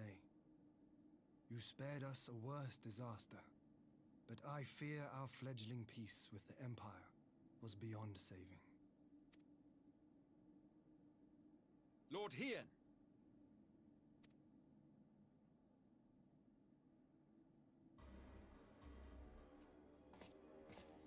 Hello. Maxima, is it not? I assumed you long fled. I entertain thoughts of escape even now. But our negotiations have yet to reach a satisfying conclusion. The ambassador insisted that the summoning spelled an end to our mission here. But it seemed to me there was more to the tale.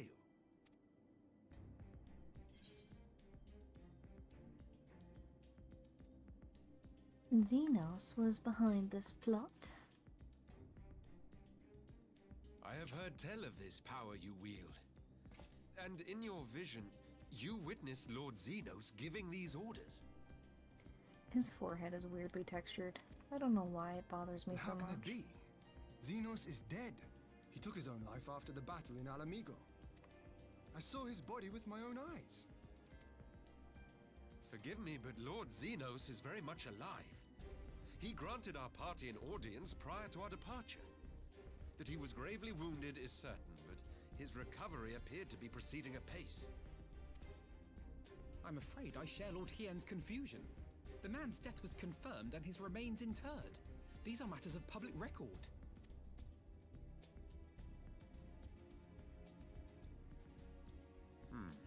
I have no doubt you believe what you say. But what then is the explanation? That an impostor has infiltrated the innermost circle of the Imperial Court? The idea is inconceivable, absurd. But worthy of investigation nonetheless.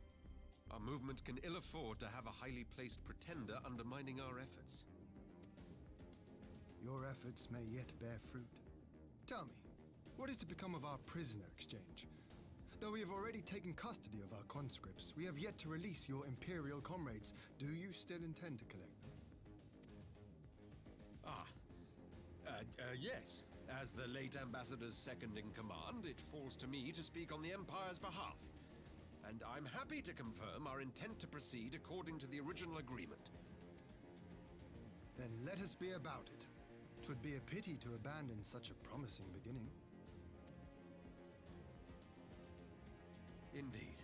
You have my thanks, Lord Hien. As soon as our people are secure aboard our airship, we shall depart straightways for Garlemald. Tread lightly, Pilus. I sense treachery awaits you there.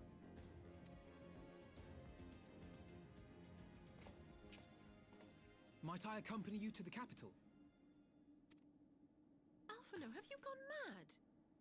Mayhap. Imposter or no, if Xenos was instructing Asahi on the finer points of ritual summoning, then experience tells us there is an Ascian waiting in the wings. Without our knowledge and expertise, our new friends will be hard-pressed to contend with a foe for whom death is but a minor inconvenience. They need our help. Were you indeed willing to share your knowledge of this enemy, we would not shun your counsel. You truly mean to do this? In full knowledge of the danger? I have seen the Warrior of Light risk her life on countless occasions. Next to her, I'm scarce more than a distraction on the battlefield.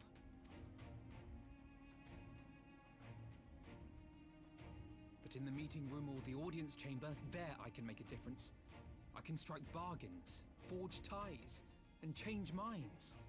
And where better to do these things than in the home of our old enemy?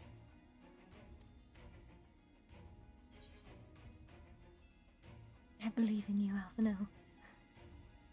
Go do your thing. 'Tis not for me to stop you, but I would have you consider an alternative arrangement. Rather than braving the Empire as a simple traveler, go forth as an emissary of Doma. Such a position should offer you some measure of protection.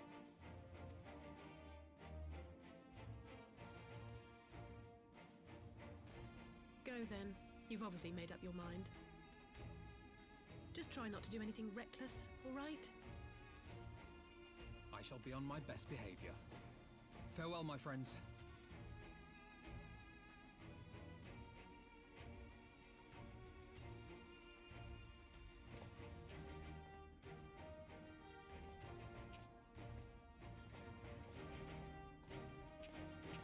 Very tall man.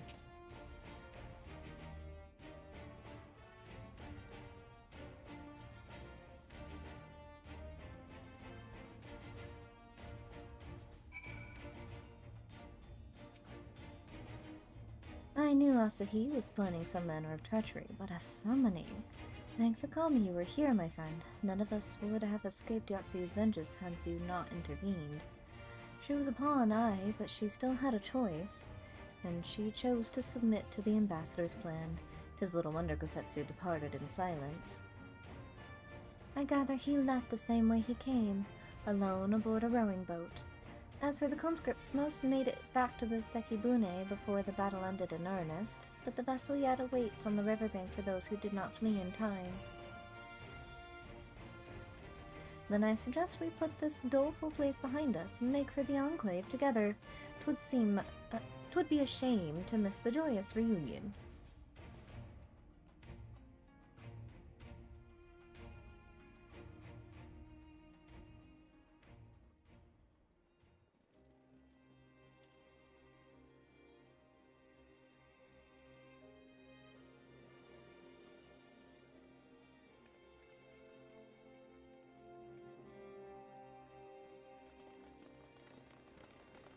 Oh, Papa!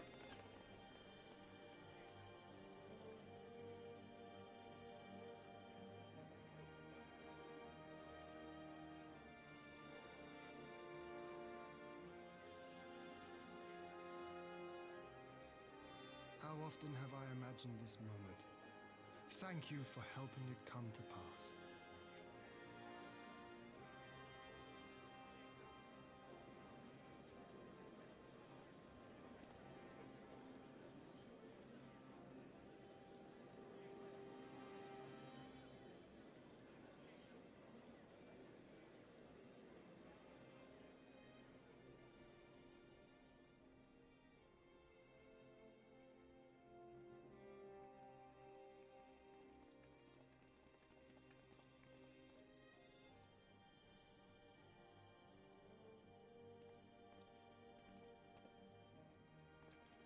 Imagine having to wear skin-tight pants as part of your uniform.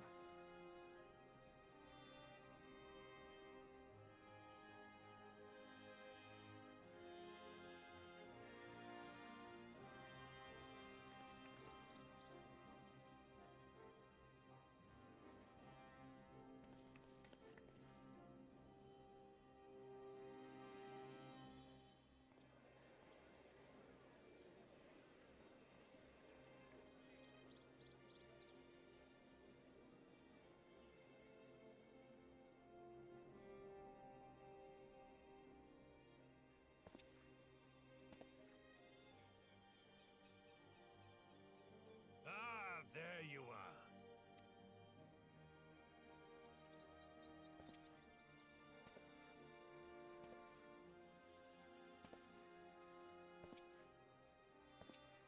What are you doing? Where did your hair go? Gosetsu, your hair. My friend, what have you done?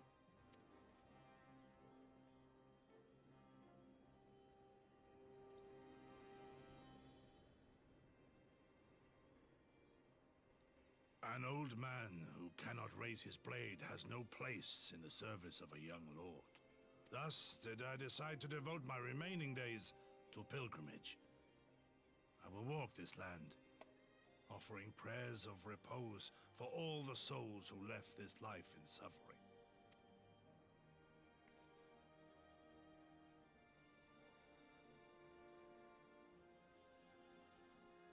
All of them?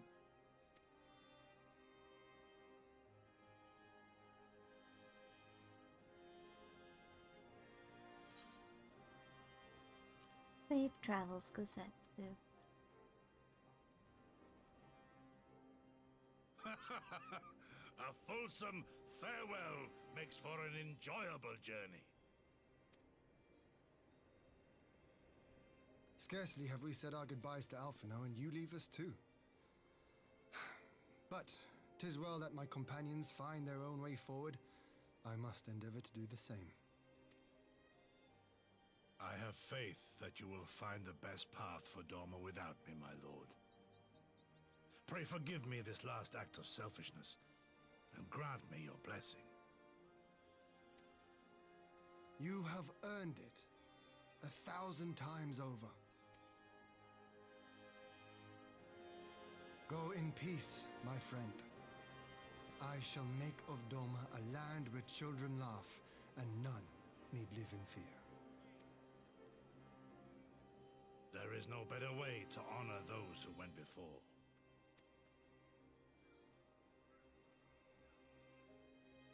He has a very round head.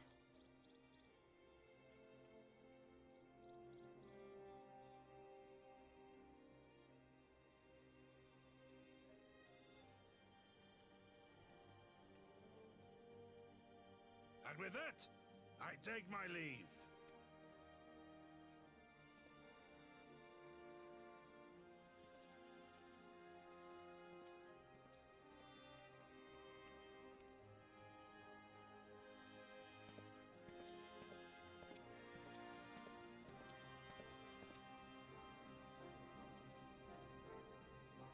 He looked so serious.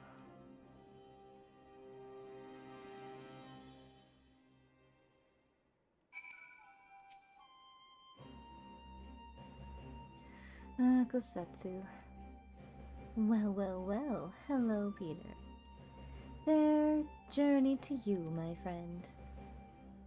A bittersweet occasion, but there is yet ample cause to be grateful, for you join us in the Kaiken. I would thank you there properly.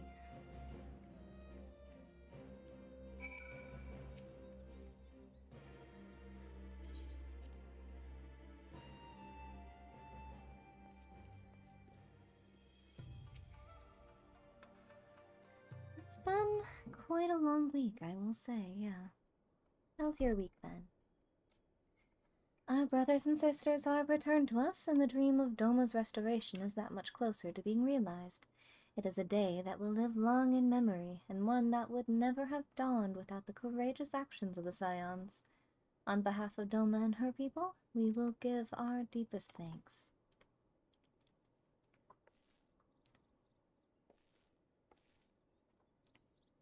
Lest you think me complacent, I assure you, I have not forgotten the dark cloud on the horizon. That Xenos lives is a source of grave concern, mayhap the gravest, yet there is little to be done but wait for Alpha Node to send word. Until then, I plan to devote myself to fulfilling the promise I made Gosetsu. At least you're doing well, lovely. Yeah, it's always good to see you. I always appreciate it when you pop on in. By building a nation which none need live in fear. I confess I miss him already, but the thought that he has at last found peace goes some way to softening the blow. I wonder, did you ever stop to ask yourself why he showed Yotsuyu such kindness? I believe the answer lies in past tragedy, specifically the death of his wife and daughter during the invasion. Though he hid it well, they were never far from his thoughts, and in Yatsuyu's childlike mien, I believe he saw not a fallen tyrant, but a little girl who was lost to him. After the loss of his family, Gosetsu devoted himself wholly to the service of his country. He suffered any hardship, strove beyond the limits of endurance without hesitation or complaint. Of course, it's always good to see you. Though Tsuyu could never truly replace his daughter, I had hoped that with her at his side he might live out the remainder of his days in relative contentment. Would that the kami had been so minded. Even now I labor to discern any meaning in Yatsuyu's fate, to deliver her from certain death with no memory of her sins, only to leave her at the mercy of her stepbrother. Can that truly have been their will? That I cannot tell you. The will of the kami is not for us to know. But what I do know is that for a brief moment, the girl known as Tsuyu lived among us, and that she brought with her a whisper of respite for a grieving heart.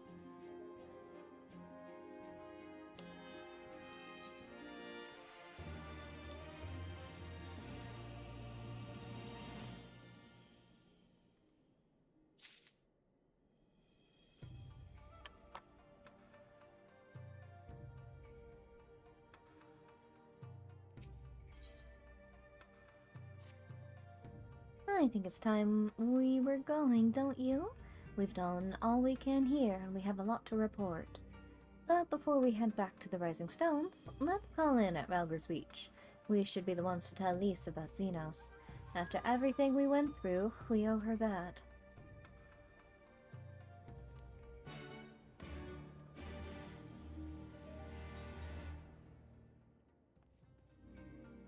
Before I do, though, I have a wolf boy to cheer up.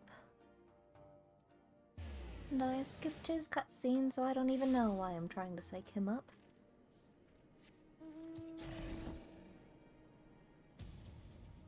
Let's see. I did not expect the rice would be quite so heavy.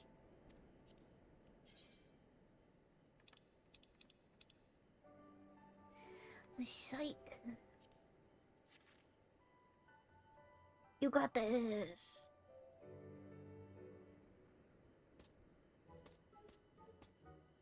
Thank you. I really wonder if there's no better way rice could be transported. I have had to check multiple times that I saw that it was straw, not a knife, that was cutting into my shoulder. But thanks to your encouragement, I think I may just be able to make it to the storehouse. Hoof. Summoning the last of his strength, Kurobana once again sets off in the direction of the village storehouse.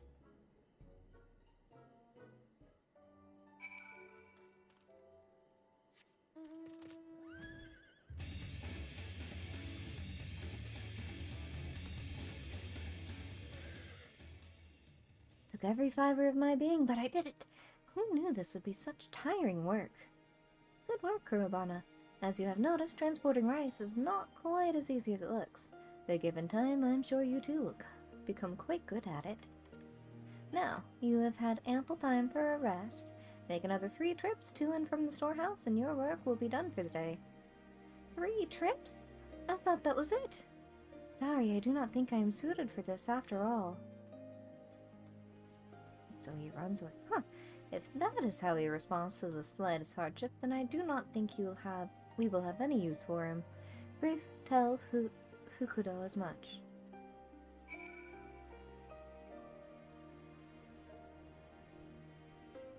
Yeah, no, I mean, stop in when you can. I can't ask for anything more. The game has too much to do to be not playing it yourself.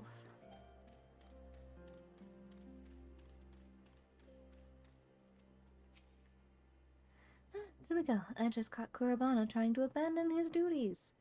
It seems he was able to carry 1 sack of rice, but shirked from the idea of carrying 3 more. Admittedly, he is not wrong to think it grueling work. I too struggled to carry even my first load of rice.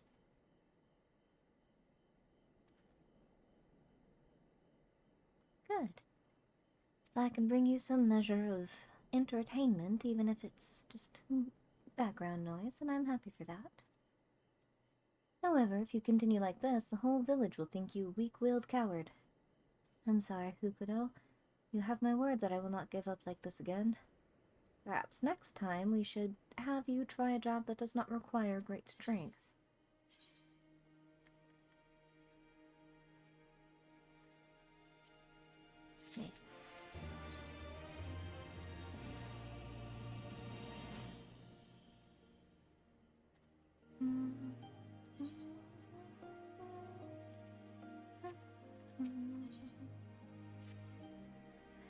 I have come to the conclusion that Kurabana might be best suited to plucking weeds from the paddy fields. Our village name is actually a local term for the arrowhead, an aquatic plant that infests paddy fields if not kept under control. It is precisely why removing weeds is such an important part of rice farming. I do hope you are up to the task, Kurabana. If you fail this time, do not expect to have another chance to prove yourself. I trust you understand the importance of this task. Do not worry, Fukudo. Weed plucking actually sounds quite nice. I have always enjoyed little odd jobs like that. I recall Hayabusa mentioning he was looking for help tending to his paddy fields.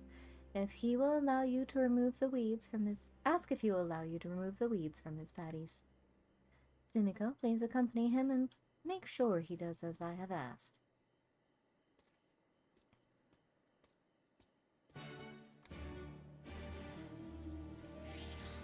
Wait, okay.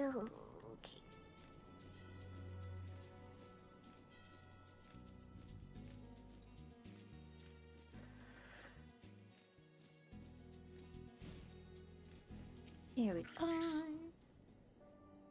Ah, you must be the adventurer I've heard so much about. And Kurabana, nice to see you as well. Is there something you would ask of me? We heard you need help. How kind of you to offer. You can never be too careful with those pesky arrowheads.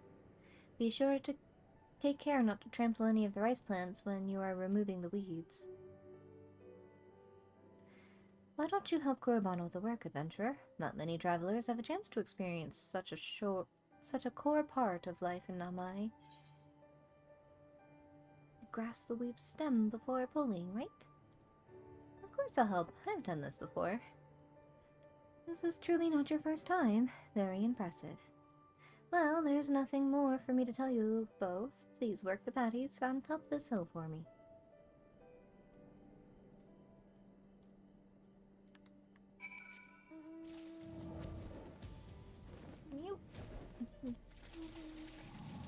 As I trample all over the rice.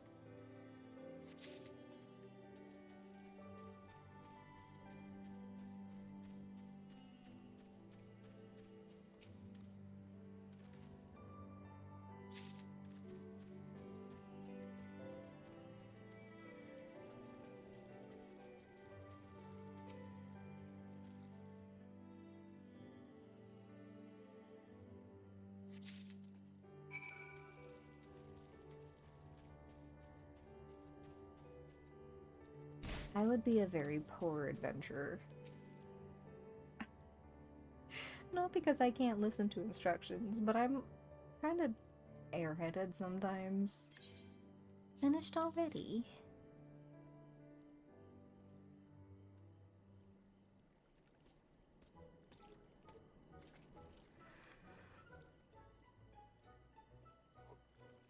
Fine work indeed. I see you made sure to remove the entire weed, including its roots. I also had Hayabusa check my work, and it seems like I have finally found a job I can do. However, something did bother me a bit while I was working. It could be my imagination, but do these patties not smell a little odd? Odd? Is your nose quite all right? I tend to these fields daily and have never smelled anything strange. Honestly, I cannot fathom how you think it acceptable to criticize my patties when I have allowed you to work them.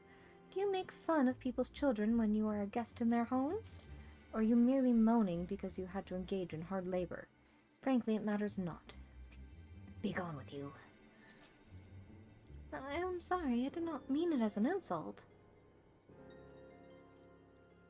Thank you for all you have taught me, Hayabusa. I will leave you at once. Come along, Tomiko. Let us go speak with Fukudo.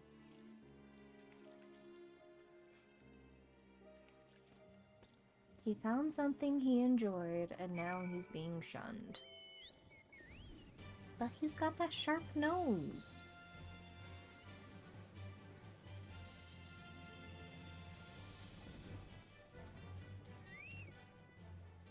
Tell me, have we at last found the right job for you? Well, yes and no. So you're telling me that whilst the job went well, you managed to accidentally offend Hayabusa with a careless remark? Would you care to explain why you could not just keep quiet? It was not my intention to upset him. I was simply surprised by the smell of the paddy fields. Never mind. Hayabusa is a reasonable gentleman. I am sure he only reacted how he did because of how much effort he puts into his field. I will go and speak with him myself.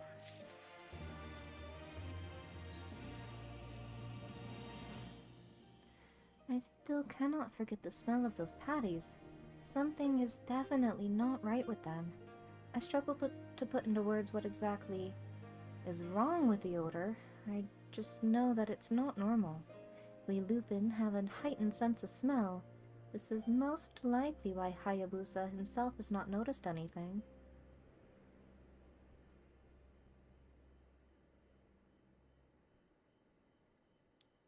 My neighbors are doing something crazy. They sound thumpy. Sitting here doing nothing is likely to send me mad. Tomiko, would you help me look into the source of this stench? Looking into the smell is fine, but take care not to anger Hayabusa any further. Do not worry, Fukudo. I promise you I will not cause any more trouble. First, I would like to visit some normal paddy fields just to confirm I am not imagining things. Meet me there by the ones to the west.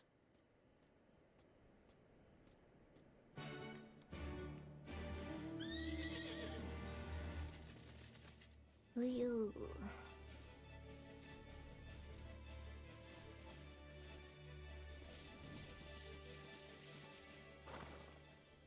As expected, the patties here only smell of, well, rice.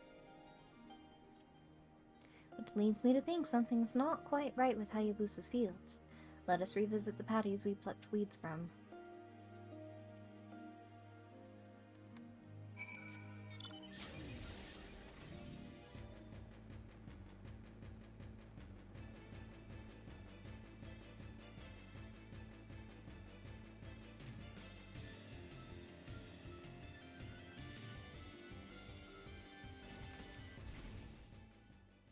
It is as I thought. These fields have a markedly different scent to those we just visited. Is the water to blame? What the fuck was that? Excuse me? Wait, I just heard a noise from nearby. I think it came from the reservoir. Quickly, Tsumiko, let us check if everything is alright.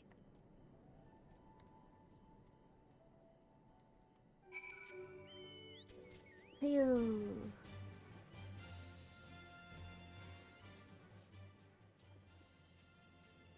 Excuse me.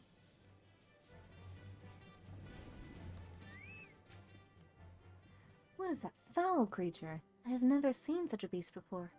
Dimiko, please, keep the village safe from harm. I got you. Hang cold.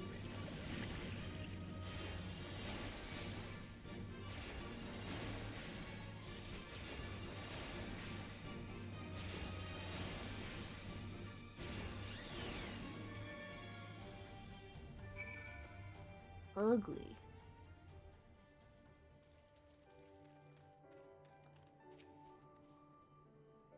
I had known you were powerful, but you might be even stronger than Hakuro. You have my thanks for slaying the beast. My days, that stench was quite something. It is the same one given off by Hayabusa's patties, only much, much more foul. It would seem that creature was indeed the source. As to how it found its way to the reservoir, one can only guess. Perhaps it lost sight of its pack and came here seeking subsistence. The proximity of Hayabusa's fields to the reservoir is most likely why his were the only ones affected. They should be fine as long as he replaces the water. Any recently harvested rice may need to be thrown away, though. Perhaps I should also check the rice in the storehouse just to be safe, but first, let us speak with Fukudo. He will know how best to proceed.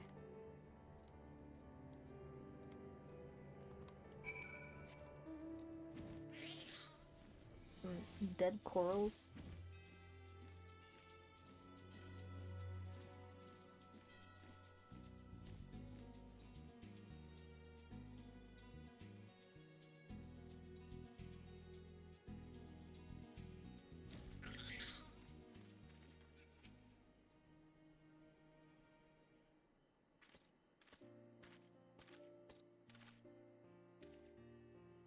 Back so soon? I just finished explaining things to Hayabusa. There's something you both need to hear. Dimiko and I have found the source of the odor that was coming from Hayabusa's patties. It was a creature that had made the reservoir its home. A creature, you say? When Sumiko slayed the beast, it released a most foul stench into the air. I really think you should replace the water in your fields. To think that there had been a monster lurking nearby the whole time. Kurobana, my sincerest apologies for losing my temper with you earlier. I was foolish to believe for a second the gossip about you was true.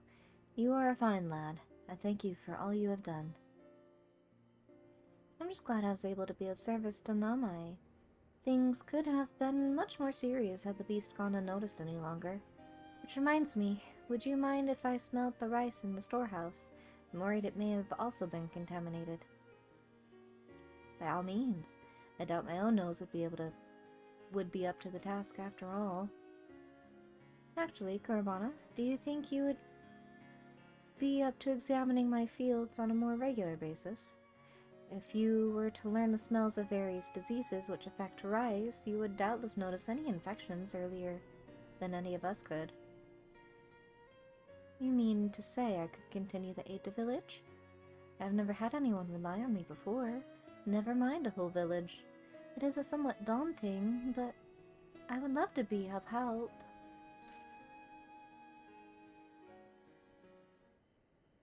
My apologies for eavesdropping, but... Would you mind having a look at my paddy fields as well? Agata, you would truly trust me? Are you certain? Why, of course. Do not worry. I will pay you for any work you do. I would gladly do it for free. I never dared dream that a day when I would be of use to the village would actually come. I owe the fact that it has to you, Fukudo, and you, Tsumiko. Thank you so much.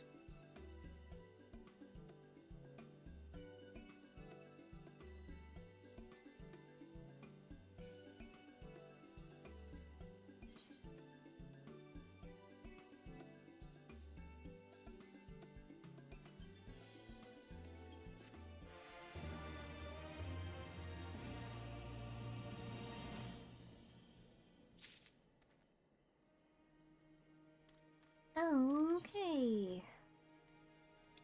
So all of his stuff is taken care of. I don't know what that had to do with anything.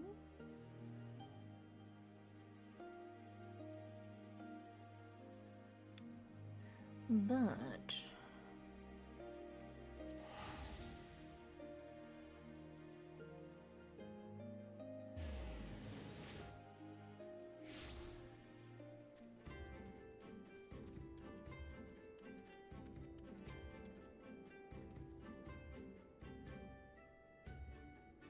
a red wyvern by the name of Rathalos?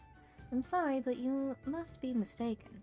I've heard stories of a great wyvern that slumbers in the mountains to the north, but it was not red, and most certainly does not go by that name. Still, if this Rathalos you speak of truly exists, slaying such a beast would bring great honor to my tribe. Mark my words, this beast will fall by a blade of the Orinir. Oh.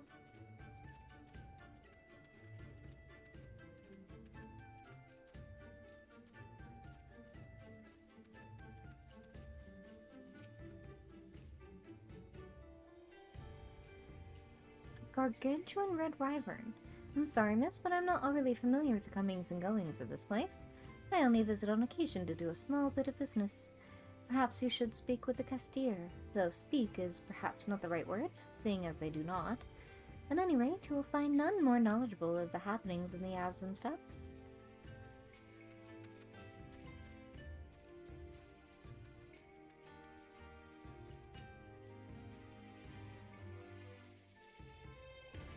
A red wyvern named Rathalos?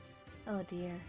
Perhaps the story I heard was true then, of a young man from the Ura clan leading a flock of those down from the mountain.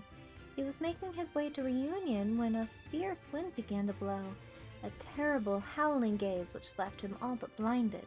To his horror, he soon realized the deafening roar he heard was not of the wind's making. He claims it was that of a great wyvern which descended from on high to claim several does from his flock, disappearing into the sky as quick as it came. Needless to say, he ran to Reunion with all haste, telling everyone of what had happened. But the man is a known liar and a swindler. Who would believe such a tale coming from him?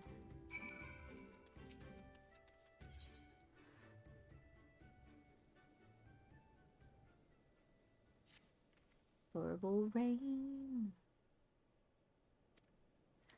I have searched all over the Azim Steppe for one single flower. Someone told me that it was sold in Reunion, but I have had no luck here either. Could you search for this flower for me? It shall not be a dangerous task by any means. No, I should not lie, least of all to a visitor to our land. It will be a job fraught with peril, for the only way to obtain the flower I require is by slaying a purple. If you are willing to help, you should be able to find some north of here. Please, slay 3 of them and bring back their flowers. I can't fly here. Ooh. Well. We'll find our Rathalos in the next stream. I am all streamed out this time, but thank you everybody for hanging out with me all the way up until this point. Yeah, no, that's it. I will see you guys all next time. Bye!